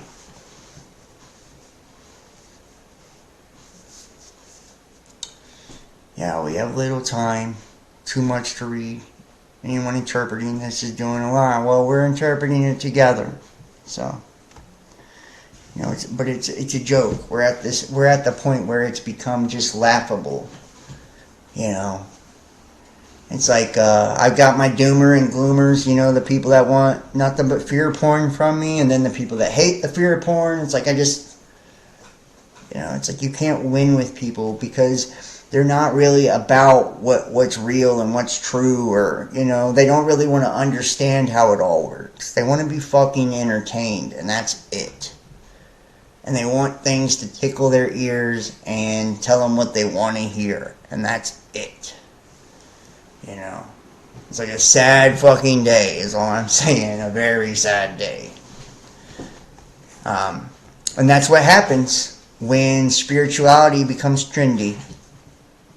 That's what happens when truth or shit becomes trendy. Conspiracies become trendy. It becomes watered down, and it becomes a laughing stock. A laughing stock. So.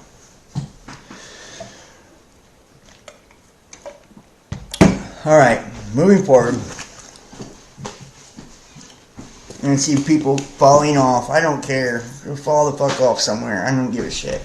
Ask and Imla, the first humans, male and female, respectively, to be created in Norse mythology. The story of how they were created, as it has come down to us in Old Norse literature, goes like this. Not too long after the world itself was created, Odin was walking along the coast of one of the new land masses. With him were two other gods.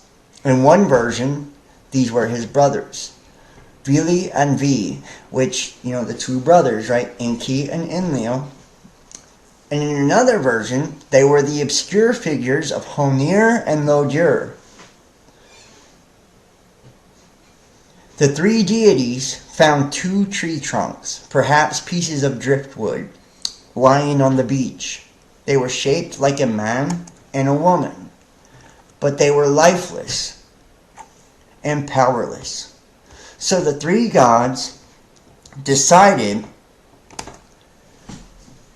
to give them what they lacked and make them true humans. Odin blew into them the breath of life, while his two companions imparted inspired mental activity, a healthy complexion, and the ability to speak, hear, and see. They dressed them in suitable clothes and named the man Ask and the woman Imbla. Ask and Imbla were then given Midgard, the world of human civilization, for their dwelling place. They became the father and mother of the entire human species. In the Viking Age, there was surely more to this story that has been lost due to the rather sparse and fragmented nature of the primary source. One of the two extant Old Norse versions of this myth comes from a poem, Valuspa, in the Poetic Edda, which seems to be missing one or more stanzas. And in the form of the poems come down to us, the stanzas before these have to do with dwarves, and the transition to them in this myth is abrupt and seemingly arbitrary. So basically,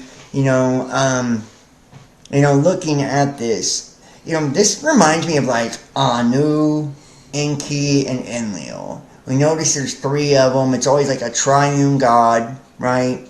Adam and Eve. What are they named in the Anunnaki? It's Adamu and Titi, right? They always have very, and notice it's always an A name. Adamu, Ask, Adam, right? Eve, Imbla, right? Isn't that pretty interesting, And in this one, it's very interesting because, like, if we think about the Gnostic texts, the archons find man laying on the ground, and they try to blow life into man, right? And they can't raise him. The Father, God, the ineffable has to actually put the spark of life, the breath of life into them, right? The archons couldn't do it. And this one, it says Odin and his brothers actually do it. But according to, the Gnostic text, that would mean they thought they did it, but it was actually the real creator that did it, not them. If they, in fact, are like archons or, angels or whatever, right? So just kind of putting that out there.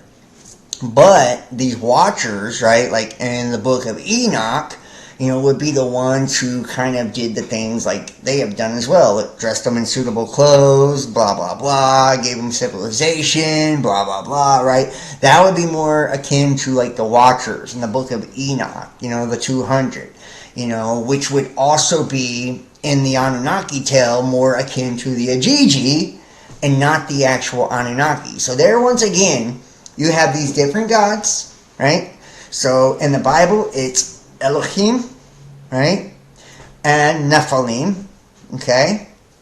So Elohim being higher gods, Nephilim being fallen, right? Giants. Which is interesting because giants seem to actually predate the other gods. Isn't that interesting? In this tale, the giants actually came first. And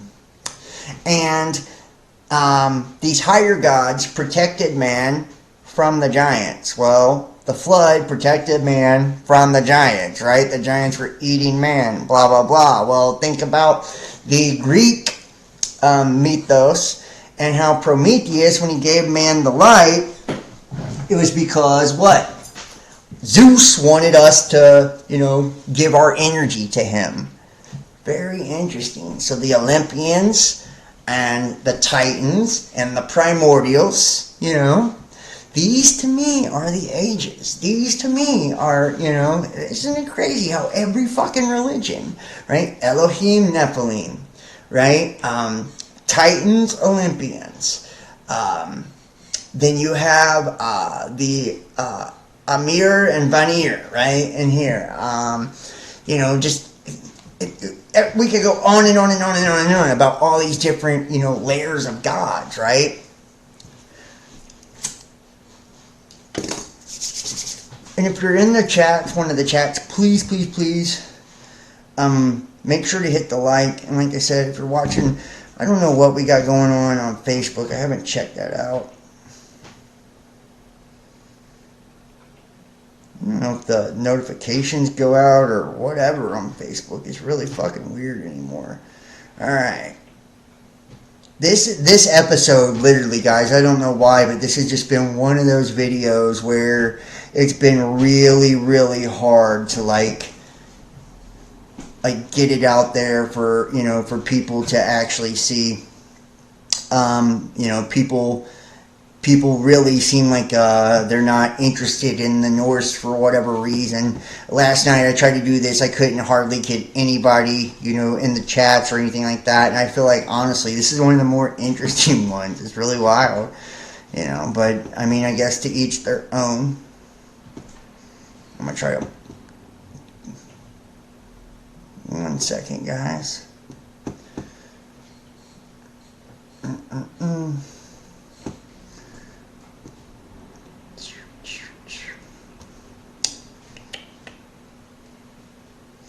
There's so much shit in here. Alright.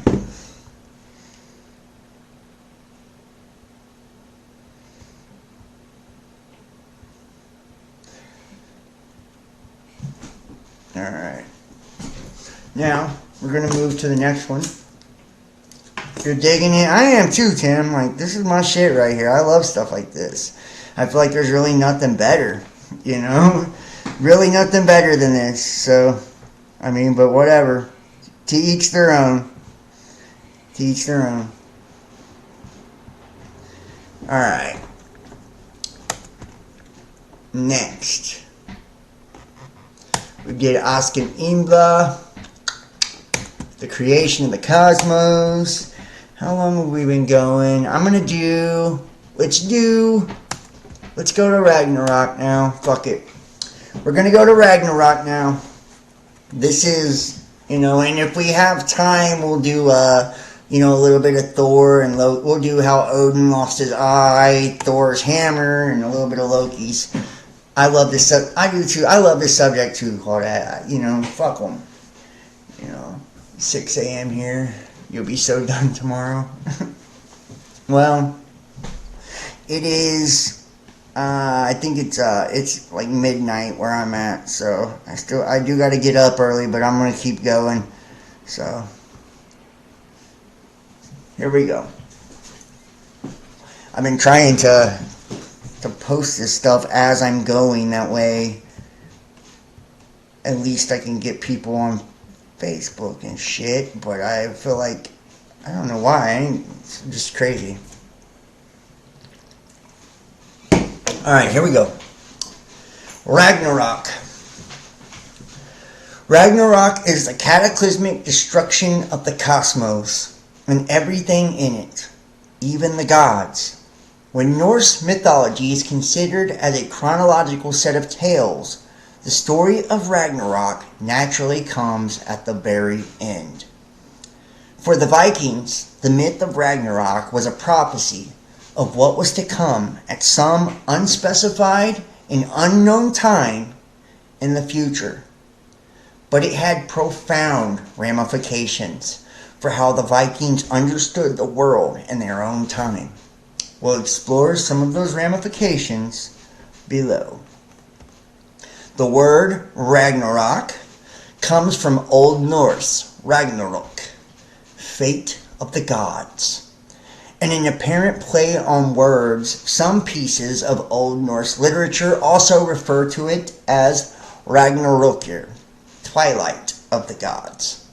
The event was also occasionally referred to as Alderok, fate of mankind, and a host of other names. Without further ado, here's the tale itself, the fate of the gods. Dude, Ragnarok is the fucking coolest, guys. Honestly, it really is. Alright.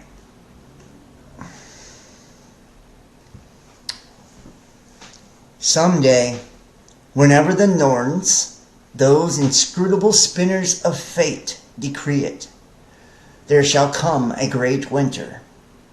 Old Norse Fimbuldir, sometimes anglicized as Fimbulwinter. Fimbulwinter. Unlike any other the world has yet seen. Would like to know where John gets his books. Isn't it? I get every fucking book on the face of the earth, don't I? For real. And I get them all for free. So, I'll post the links to this particular site that's got this, if I can. I'll have to do it towards the end. Let's see if I can. Let me put this in the chat. Oh, there we go. I got it. Boom. Bam. There you guys go. Go there if you want to get these stories for yourself. Alright? Let me make sure. Yeah. Alright. Hopefully we're getting all of the chats here. Alright, here we go. Back to Ragnarok. Blocked from EU. Damn, sorry about that. Okay. So someday, whenever the Norns, those inscrutable spinners of fate, decree it, there shall come a great winter. Fimbulwinter. Unlike any other the world has yet seen.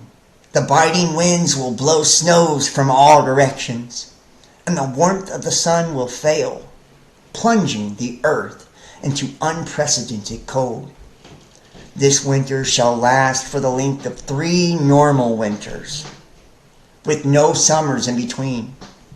Mankind will become so desperate for food and other necessities of life that all laws and morals will fall away, leaving only the bare struggle for survival. It will be an age of swords and axes. Brother will slay brother, father will slay son, and son will slay father. Does this sound familiar to you guys? Huh? You know, a lot of people refer to this as the dark winter as well. We've also heard prophecies too that talk about, you know, the earth being in like this frozen, you know, time period towards the end. So, just saying. Just kind of putting that out there. And the, you know, brother will kill brother. Right? Sounds like now. Pretty interesting, Tim. Yeah. Sounds like now. Yeah, well, we're getting close for sure. That's, you know, that's one thing. But brother will kill brother, mother and father, blah, blah, blah. That's the Bible right there. Right? Isn't it interesting how the Bible, you know, where it's actually came from, guys? Like a lot of, you know, we were looking at the Lost Book of Enki, which is actually Enki's World Order, is the real name of that book, by the way. So Enki's World Order, you know, Prosaic Edda, Poetic Edda, like all of these books, like is an amalgamation of where we get the Bible from. The wolves Skull and Hati, who have hunted the sun and the moon through the sky since the beginning of time, will at last catch their prey. The stars, too, will disappear, leaving nothing but a black void in the heavens. Yggdrasil, the great tree that holds the cosmos together, will tremble, and all the trees and even the mountains will fall to the ground. The chain that has been holding back the monstrous wolf, Fenrir, will snap, and the beast will run free. Jormungand, the mighty serpent, who dwells at the bottom of the ocean and encircles the land, will rise from the depths, spilling the seas over all the earth as he makes landfall. Now fucking think of that. Boom, bitch. Let me show you something. This is why that was such a great thing that we picked up earlier. Look at that. Look at that. At the bottom of the sea. The serpent at the bottom of the sea. Boom. Boom. Right here, guys. That is so crazy. That is so crazy. I'm serious. That is wild as fuck, man. Now it makes sense, right? Now, think about, too, you know, the chain that's holding back the monstrous wolf Fenrir will run free. So it's just like Anubis, the lord of the underworld, the dog-headed god, you know, who weighs our heart against a feather? Maybe. The great tree that holds the cosmos together. Whenever we see like images of the universe, right? A lot of times the universe, and hopefully you guys could see that. Hopefully, could you guys see that image? The tree that holds the cosmos together, is this the tree of life? Right? The tree of life. When we look at our brain and it being a reflection of the universe as well, when we look at like all the galaxies and shit like that connected together, what we actually see is that it kind of resembles a tree. Hopefully you guys can see this.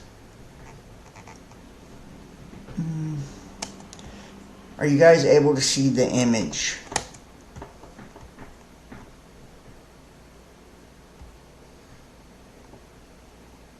This is in game, he will time travel. I'm not sure if you guys can see the fucking image. Yeah, it looks like you can. Alright. Sorry about that.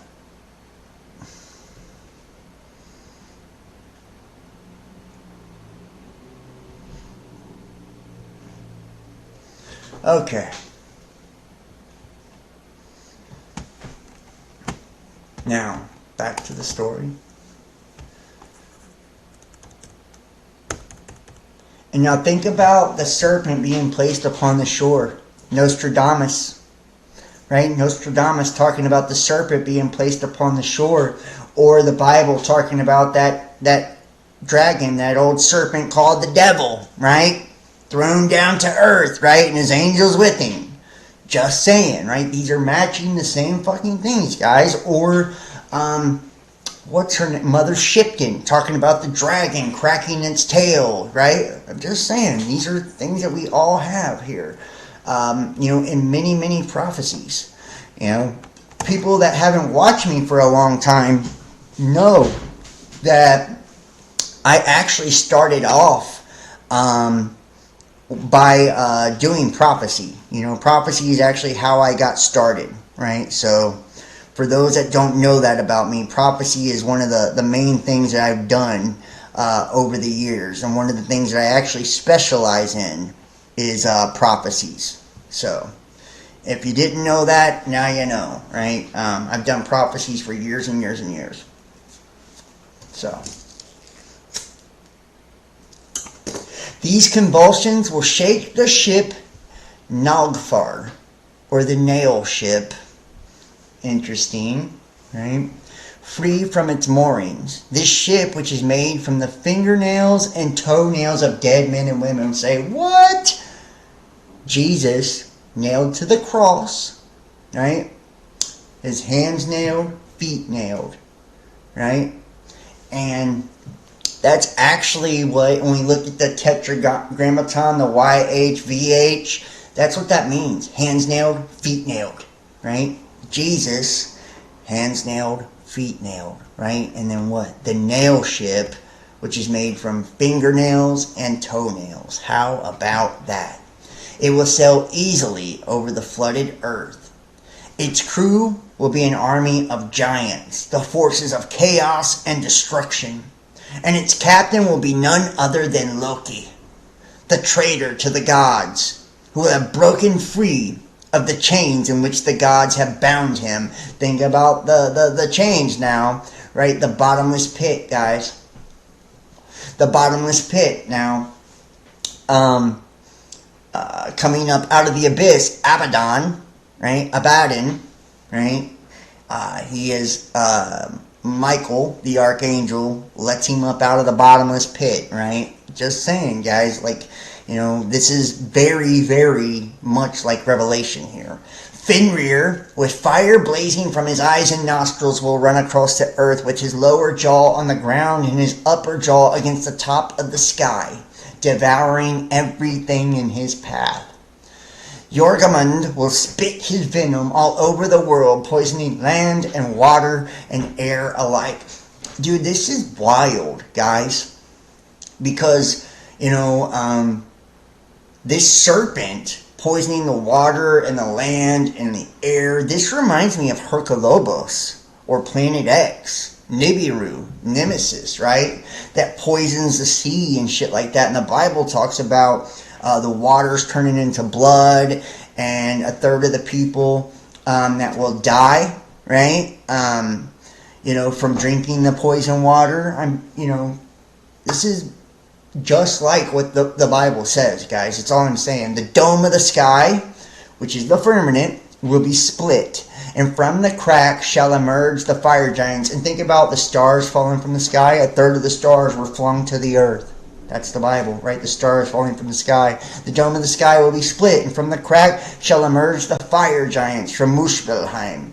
Now, also, the sky rolling back like a scroll. The dome of the sky will be split. Their leader shall be Surt, with a flaming sword brighter than the sun in his hand. And they march across Bifrost, the rainbow bridge, to Asgard. Now, once again, this flaming sword, Jesus Christ and his return with his fucking flaming sword and shit. I'm just saying, guys, it's pretty wild. Bifrost, that's two, that means two, right? The rainbow bridge to Asgard. Rainbow bridge, which represents the rainbow or the covenant. That rainbow, and I've shown this in many videos. The rainbow represents the 7 colors of the rainbow, which are the 7 main planets, right, within the solar system of Saturn. There are 7 metals. They are 7 minerals. They are also 7 chakras, right?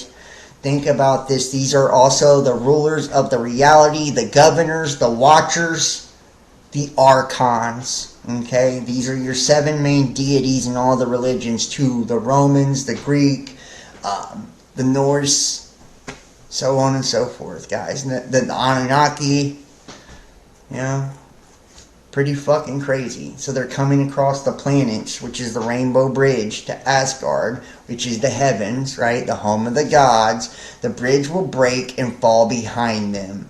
An ominous horn blast will ring out. Trumpets, right? The trumpets will sound. The horn blast. How about that, guys? Tell me this ain't Revelations all over. This will be Heimdall, the divine sentry, blowing the Yell horn to announce the arrival of the moments the gods have feared. Odin will anxiously consult the head of Mimir, the wisest of all beings, for counsel. And I want to know about Mimir. Wouldn't you? Mimir, the Rememberer, is an exceptionally wise being and counselor of the gods. Wow. Mimir's home seems to be a well called Mimisbrunner, which is probably identical to the Well of Erd. Ooh, Well of Erd, or right? Like in Epic of Gilgamesh. Famously sacrificed an eye to Mimir in exchange for a drink of Mimir's well. The living water, the living well, like Christ. Woo! That is crazy. Mimir was killed and beheaded by the Vanir. John the Baptist, right? Killed and beheaded. Odin embalmed it with special herbs and chanted magical songs over it to preserve it. He consulted the head in times of need. Interesting. And then you have like the embalming stuff here, like with the Egyptians. This is really, Mimir seems like, he's the god of wisdom, just keeping it real, The gods will decide to go to battle, even though they know what the prophecies have foretold concerning the outcome of the clash. This is the, war in heaven right here. They will arm themselves and meet their enemies on a battlefield called Vigrid. Plain where battle surges is what it means. Odin will fight Fenrir, and by his side will be the Einhjar, the host of...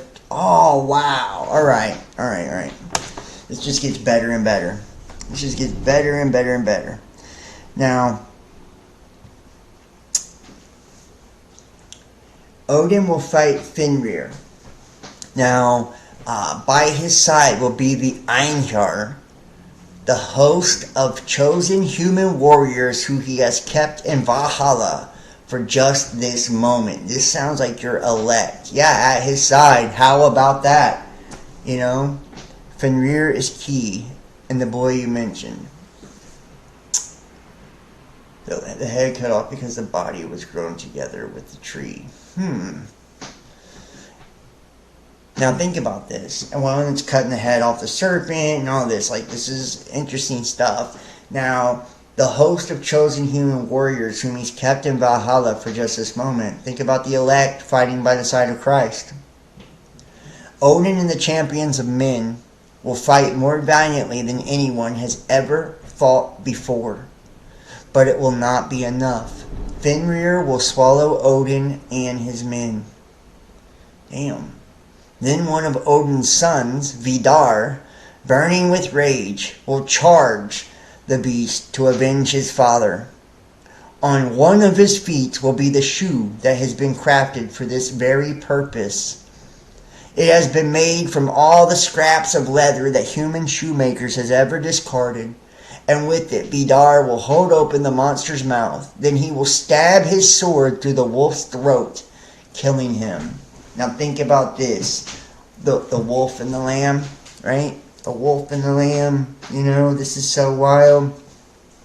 And Vidar, which is the son of God, okay, with the shoe that has been crafted for this very purpose. Now remember, the earth is God's footstool.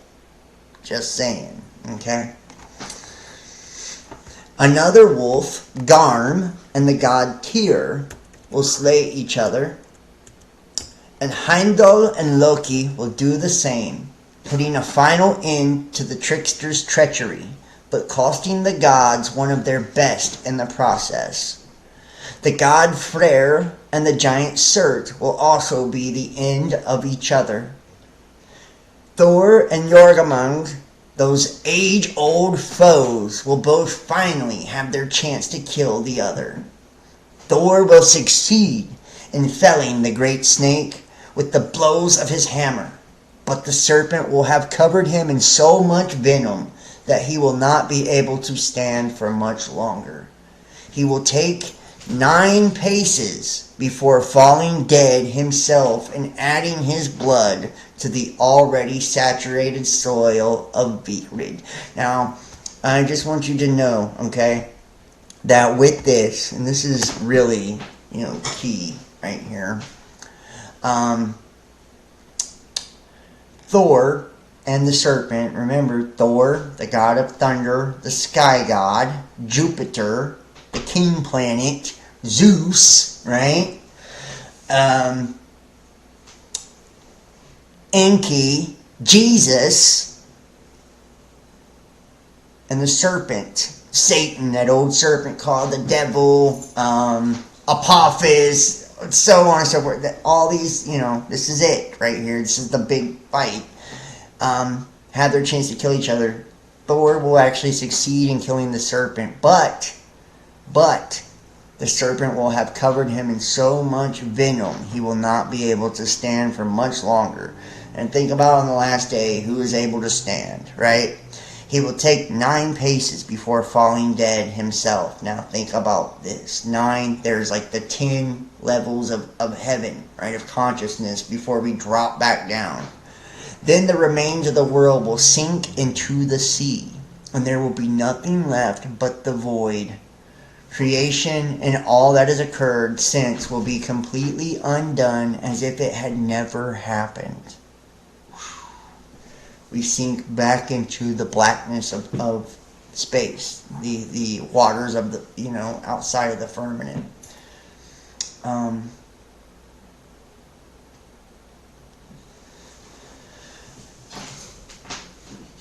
Now, some say that this is the end of the tale, and of all tales, for that matter.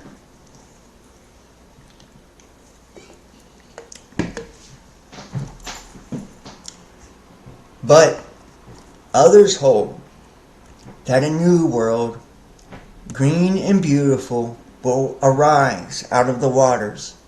Vidar and a few other gods, Vali, Baldir, and Hodor, and Thor's sons, Modi and Magni, will survive the downfall of the old world, and will live joyously in the new one.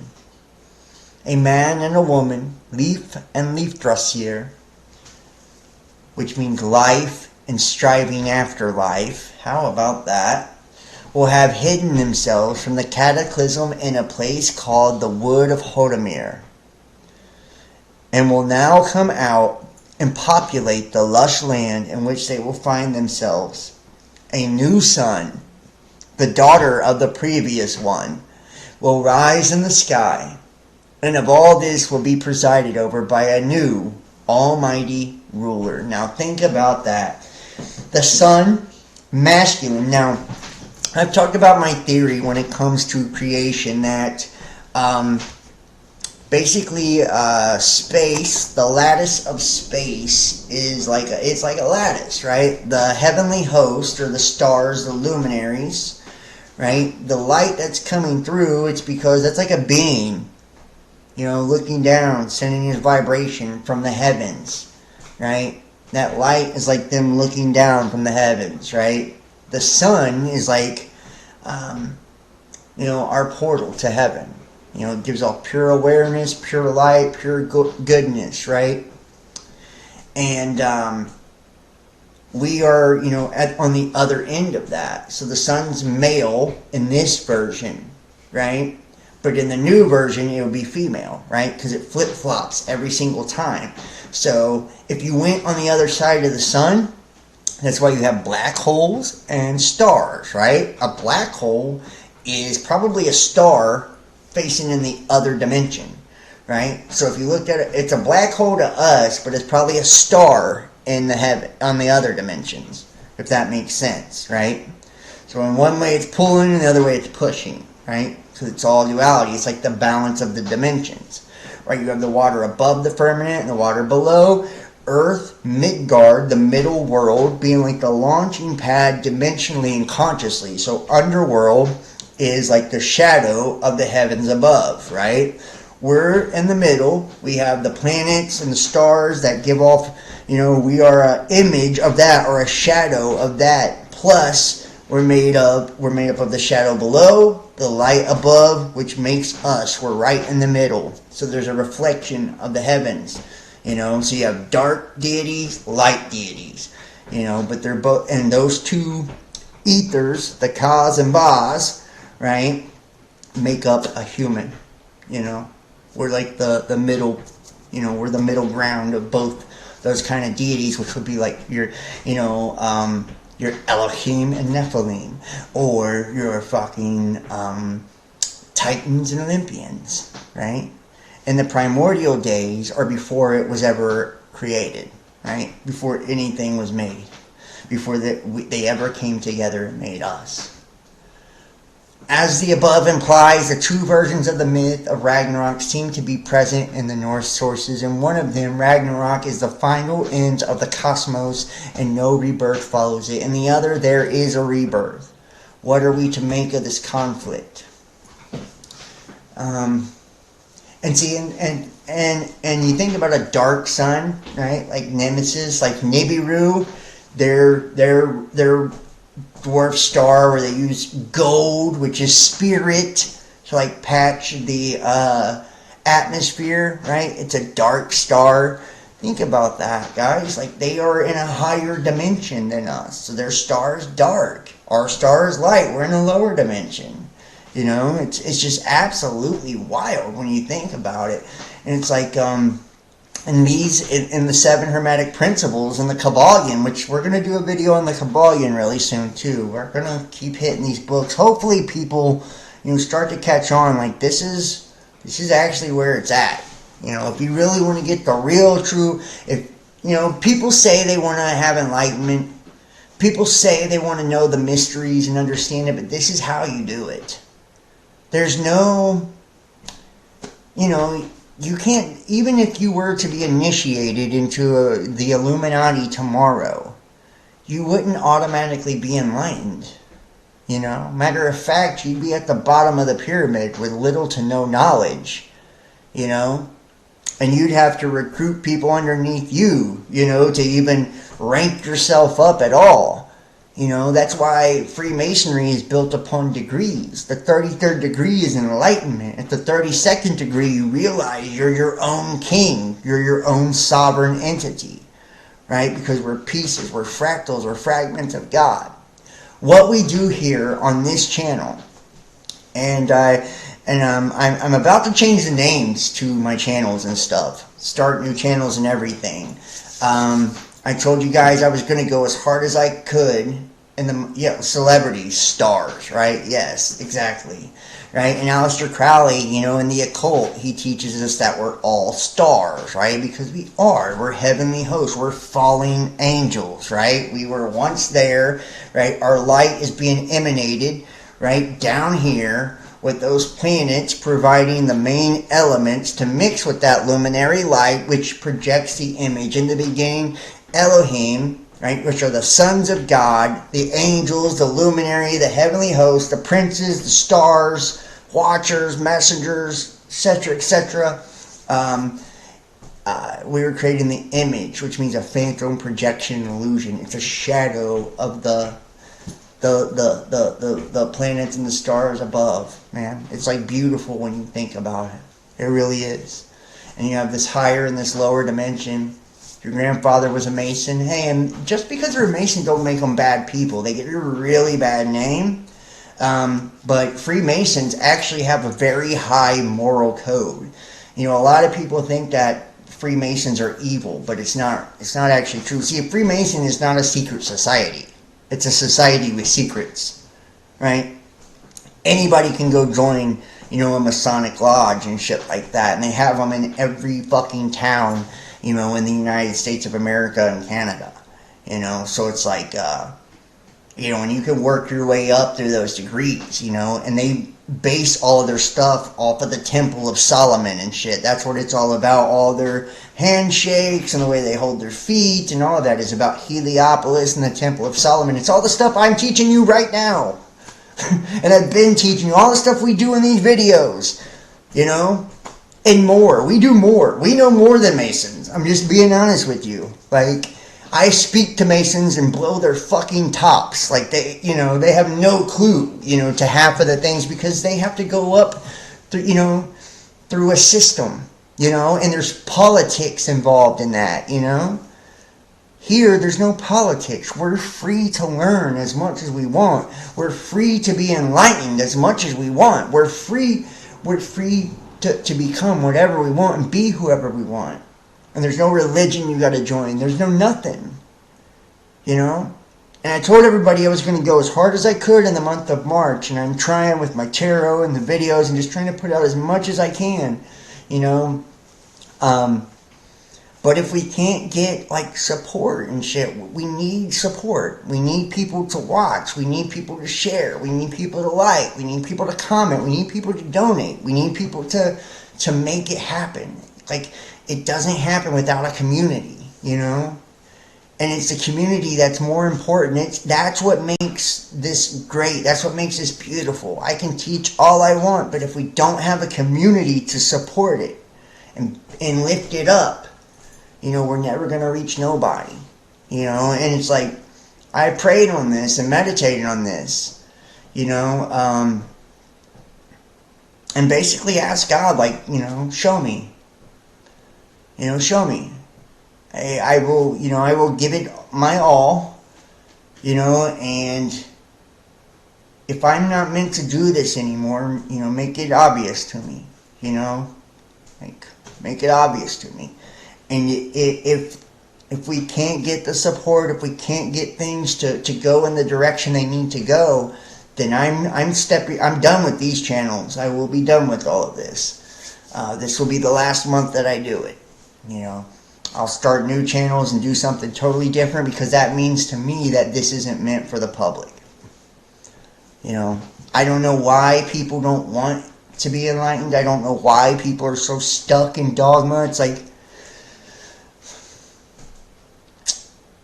thank you. I appreciate that. But you know what? Whether I have a gift or not, I'm speaking to such a very select few. Seriously. It's a very, very select, rare few. That are on a level that can even understand this or comprehend this. And I'm not being arrogant or thinking I know everything. But I've studied like a madman for the last decade. I've put my whole life into this. I eat it, sleep it, live it, drink it, all of it. And the base of my community is like that too. They know what I know. They're on that level, and it takes a special type of person. We're the outcast of society. We're the hermits. We're the mystics. That's who we are.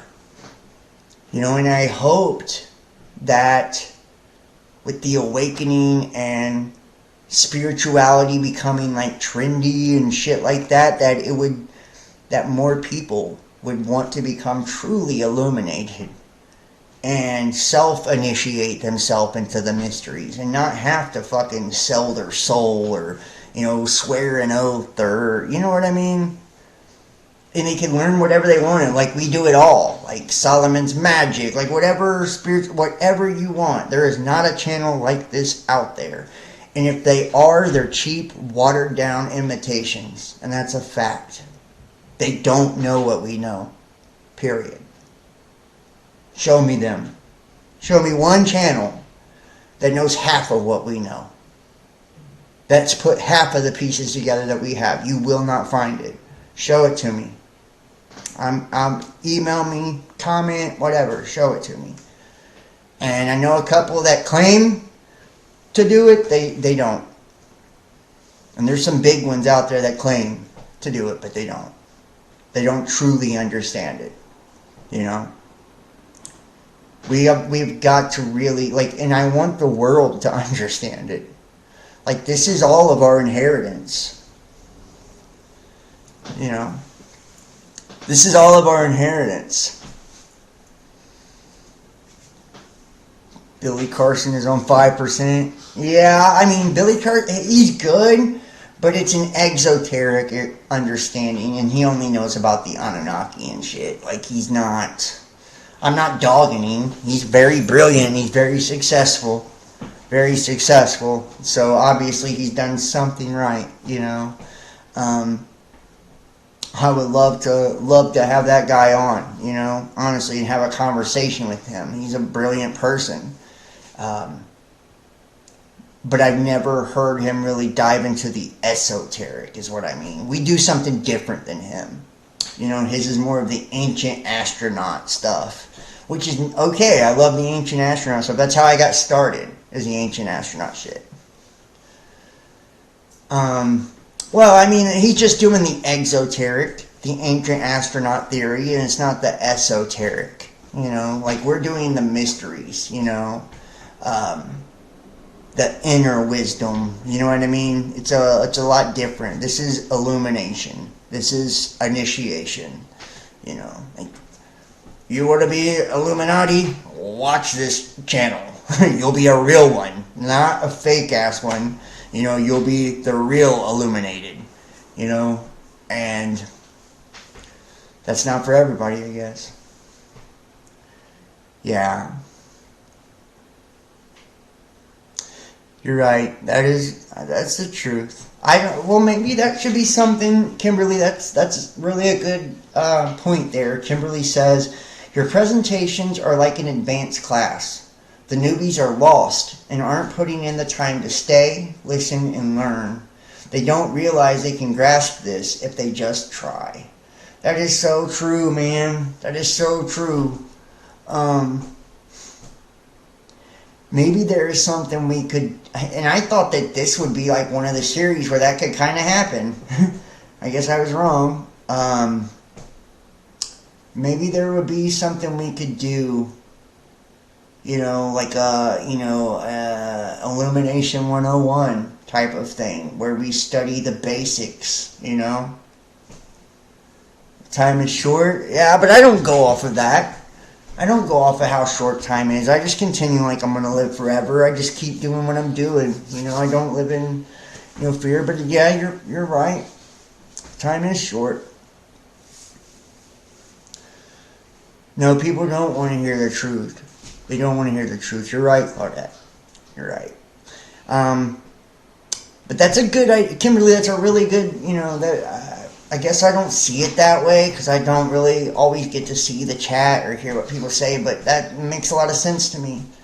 I can imagine if I walked into a video like this, when I started, I would have been like, what the fuck is this guy talking about? You know what I mean? Like, you have to have all the base knowledge, I know. We go faster and faster. They'll need a hard push to catch up. Well, they just need the base knowledge, right? That's an idea. I'm going to do a series. We'll see if... I feel like that's something I can do. Do a series of the basics. The esoteric and Illumination 101, right? And give them the basics. We're going to talk about chakras and planets and, all of these things. And just do it one piece at a time. One digestible piece at a time. One subject, one topic, one video. You worked years before you spoke up? Well, I mean, there's a lot of people that's done that. They worked for a long time before they actually, came out and, got to be a part of the community.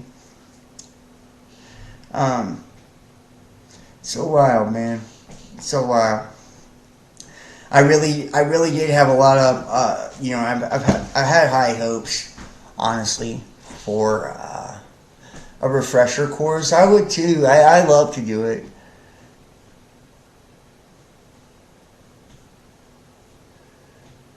Thoth, yes, Thoth is a good one, man. Thoth is a good one. Yeah, well, I think that's the way we're gonna go. If you guys are watching this at home, comment in the comment section before or below. I'm reading you guys and saying the same time. There will be a breakthrough. I'm gonna try. I'm gonna try to stick it out. You're probably right. There will be a breakthrough. I've had breakthroughs before. I mean, I had a breakthrough on YouTube years ago. I've had breakthroughs on Facebook a couple times, TikTok. So, I mean, I know you're right. It's like just being consistent. There will be a breakthrough. You're right. That is the right attitude to have. Honestly, that is the right attitude to have. Because, that's the truth. If you keep working, you keep being consistent, and you keep just doing the next best right thing and being yourself and just working hard and doing it with the right intentions, which I feel like I do now. I feel like that's one of the things I've matured a whole lot over the years. And it's like I have good intentions and I want to do it for the right reasons. And I know so much more than I've ever known. I took a year or two where I just really just went, got away from all of this as much as possible and really studied and I don't do the conspiracies like I used to. Maybe that's something to bring more people in. Start doing more of the conspiracy videos again to try to bring more people in. So this is my thing. If you see this, whatever platform you see this on, Twitter, Facebooks, YouTubes, or Rumble, BitChute, anything I upload it to after, I'm asking you, please. Comment.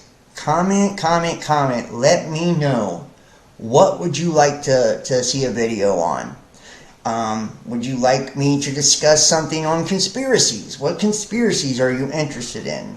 You like Planet X? I mean, targeted individuals? I have reached out to quite a few really cool people, and I'm trying to set up some amazing guests. So, hopefully I get them. One of them, her name is, I think, I'm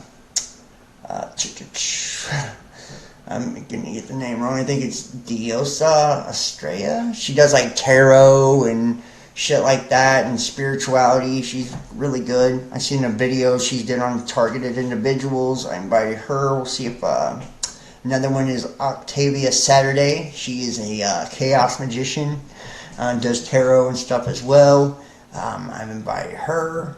I've got a few cool ass people that I've reached out to. Some of the guys that I was on the missing link with, I've also reached out to. American Zombie and what's the other guy's name? Jack Talcott. So I mean, like, there's been quite a few people I've reached out to, and people you guys have never seen. That I feel like would be really. I've got Amy that does QHHT. That's another one. She's a level 2 practitioner. I'm going to bring her on. So I've got quite a few people that I'm trying to, I do not know Livette, but I will reach out to Livette. She would be an amazing guest. Here's the problem. And I'm not just talking shit. Either one, people don't like me. So they either don't like me, they think I'm a dick, they think I'm a know-it-all, they don't like my demeanor or any of that. So they don't want to work with me for that reason because they don't like me. Or B, they're offended by what I talk about because their religion falls into a video I've done. Or C, they're intimidated. That's why I get all that shit, like when I went on the missing link, and shit like that, where people come on there and they like try to challenge me and shit. Like, that's because they're like, they've seen me and it's like, oh, this guy, he's a know-it-all, or, he thinks he knows everything, or, so they want to, when they get a chance, they want to try to go at me and prove that they're smarter than me, or prove that I don't know anything or whatever, right? So there's a lot of that shit too. So it's like, that's why I have trouble booking guests, because they're either intimidated or don't like me or whatever, you know. And some people, just, let's be honest, they're full of shit. You know, they do videos, but they can't go live. They can't have real conversations. They don't actually know shit that they're talking about, you know. They have to recite it from a fucking written down script on a recorded video. I will reach out to Livette. You guys comment on Livette's videos. Tell her you want to see her with John from Best in Podcast. So that usually helps too, if a content creator sees people requesting it. I'm going to reach out to a few other people as well. I'm going to try to bring on those guests I just mentioned. And in the comment section, please tell me what you want to hear. I'm going to do some, like I said, some spirituality, some esoteric illumination 101. What are some of the basics you would like to learn about? Just, you know, individual subjects that you would like to learn about. What are some of the things that you would like to see videos on? I don't care what it is, anything that you would like to see videos on. Thoth, Planet X, right? Chakras, whatever. Let me know. Comment and let me know, please.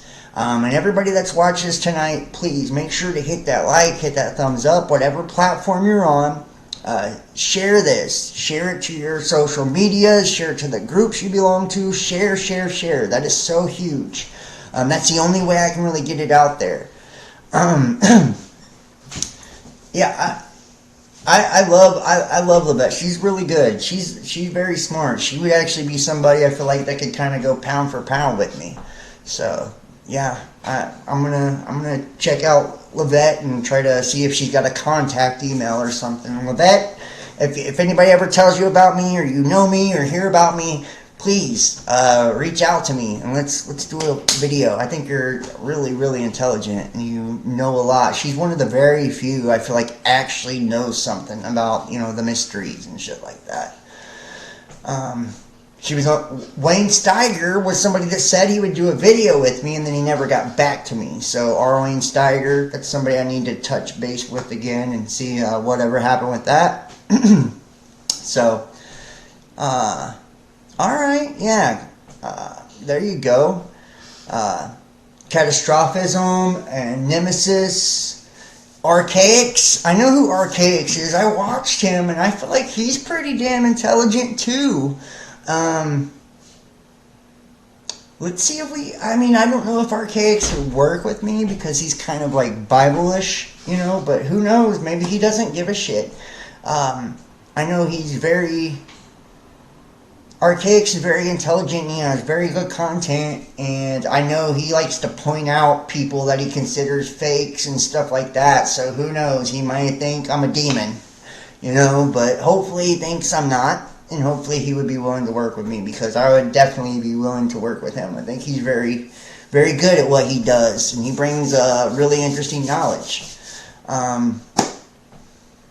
Yeah, I know what you mean about that, bro. I do.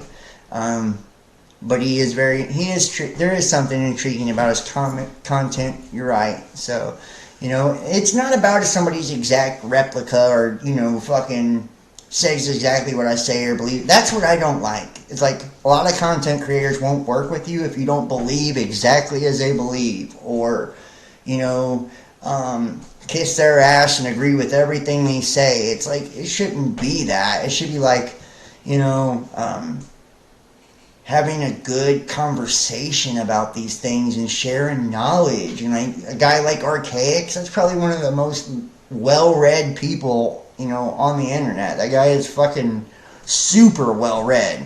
See his library and shit, and he gives away books like crazy. Like, that is so cool. That is so cool. And like I said, he's got a deep biblical knowledge. And speaking of the Bible, this is why people basically don't like me, is the Bible stuff. I'll show you, because this is why.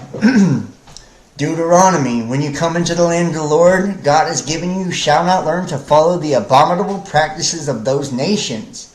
There shall not be found among you anyone who burns his son or his daughter as an offering, anyone who practices divination or tells fortunes or interprets omens, or a sorcerer or a charmer or a medium or a necromancer or one who inquires of the dead. For whoever does these things is an abomination to the Lord, and because of these abominations the Lord your God is driving them out before you. That's why people don't like me. And, the divination, and I'll just kind of show you, like, the real meaning of that, just so you can see, right, just so you can kind of see it's not what what they make it out to be. Divination,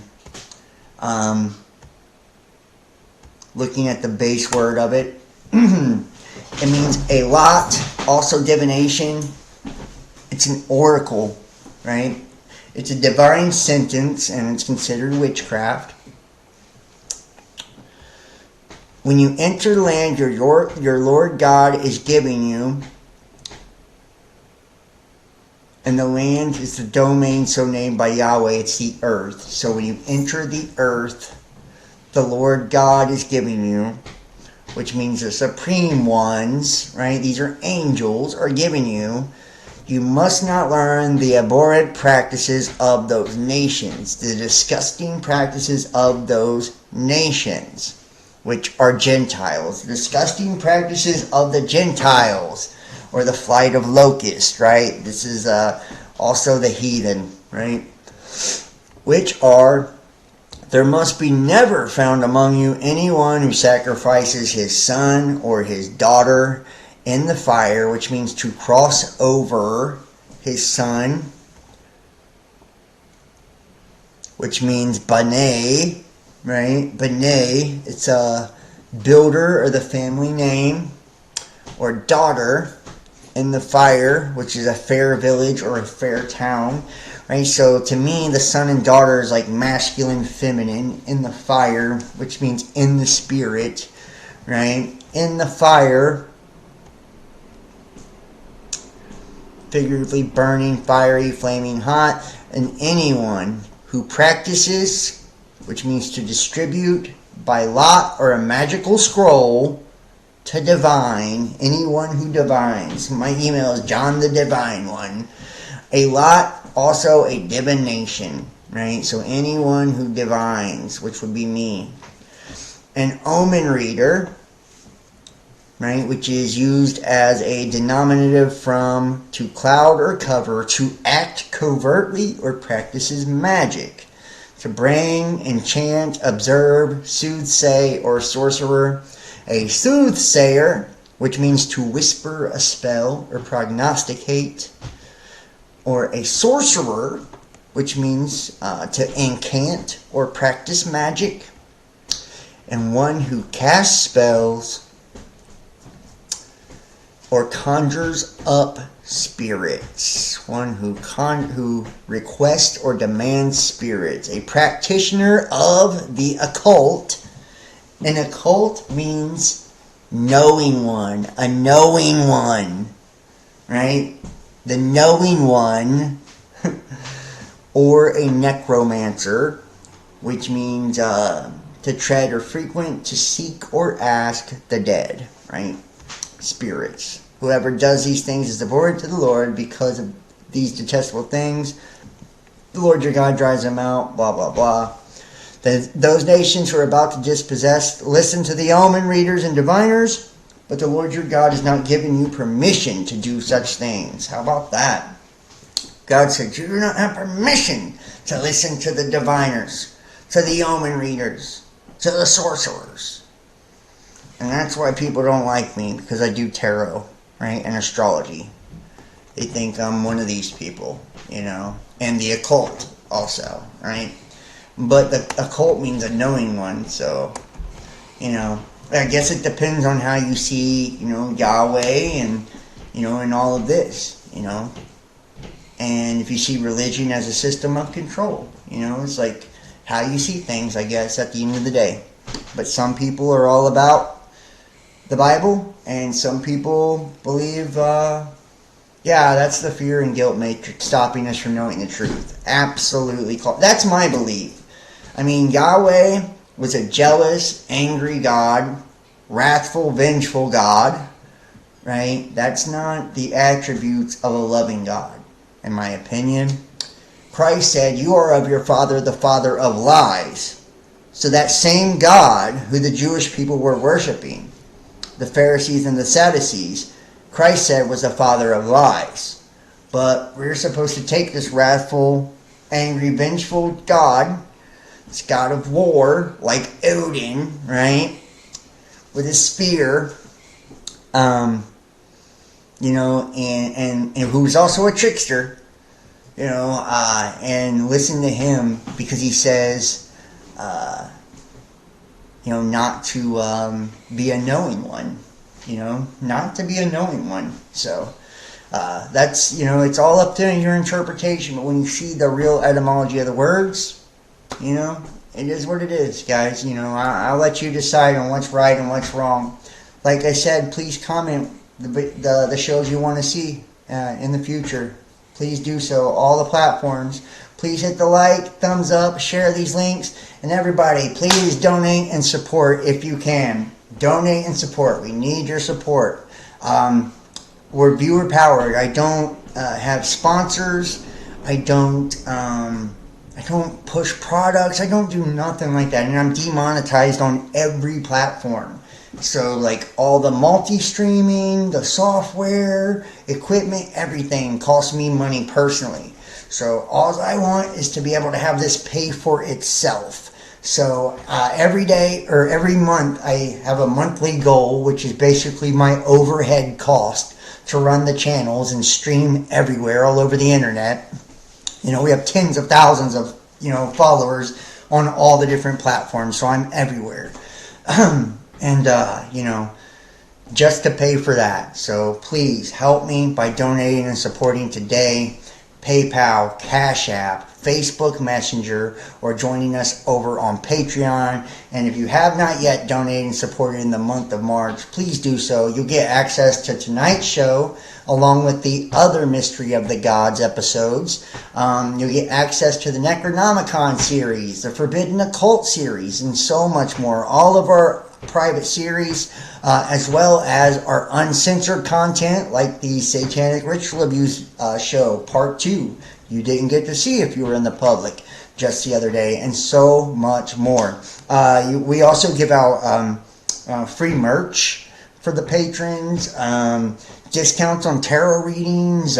You get upgraded Discord roles if you donate. And after those who donated or want to book a tarot reading, text 513-393-2396 or email therealbestdampodcast@gmail.com. Follow me on all the platforms: Instagram, Facebook, Best Damn Podcast, Twitter, The Real Best Damn, BitChute, Rumble, Facebook, all of it, YouTube, TikTok, and check out our daily tarot reads.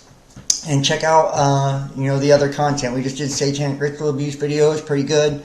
Thank you so much for watching, guys. I appreciate each and every one of you guys for all that you do. I love you all. I'm going to go ahead and, wrap this one up for tonight. I hope you guys enjoyed this one. Thank you. I love you all. And I will see you next time. Y'all have a wonderful, wonderful week. Peace.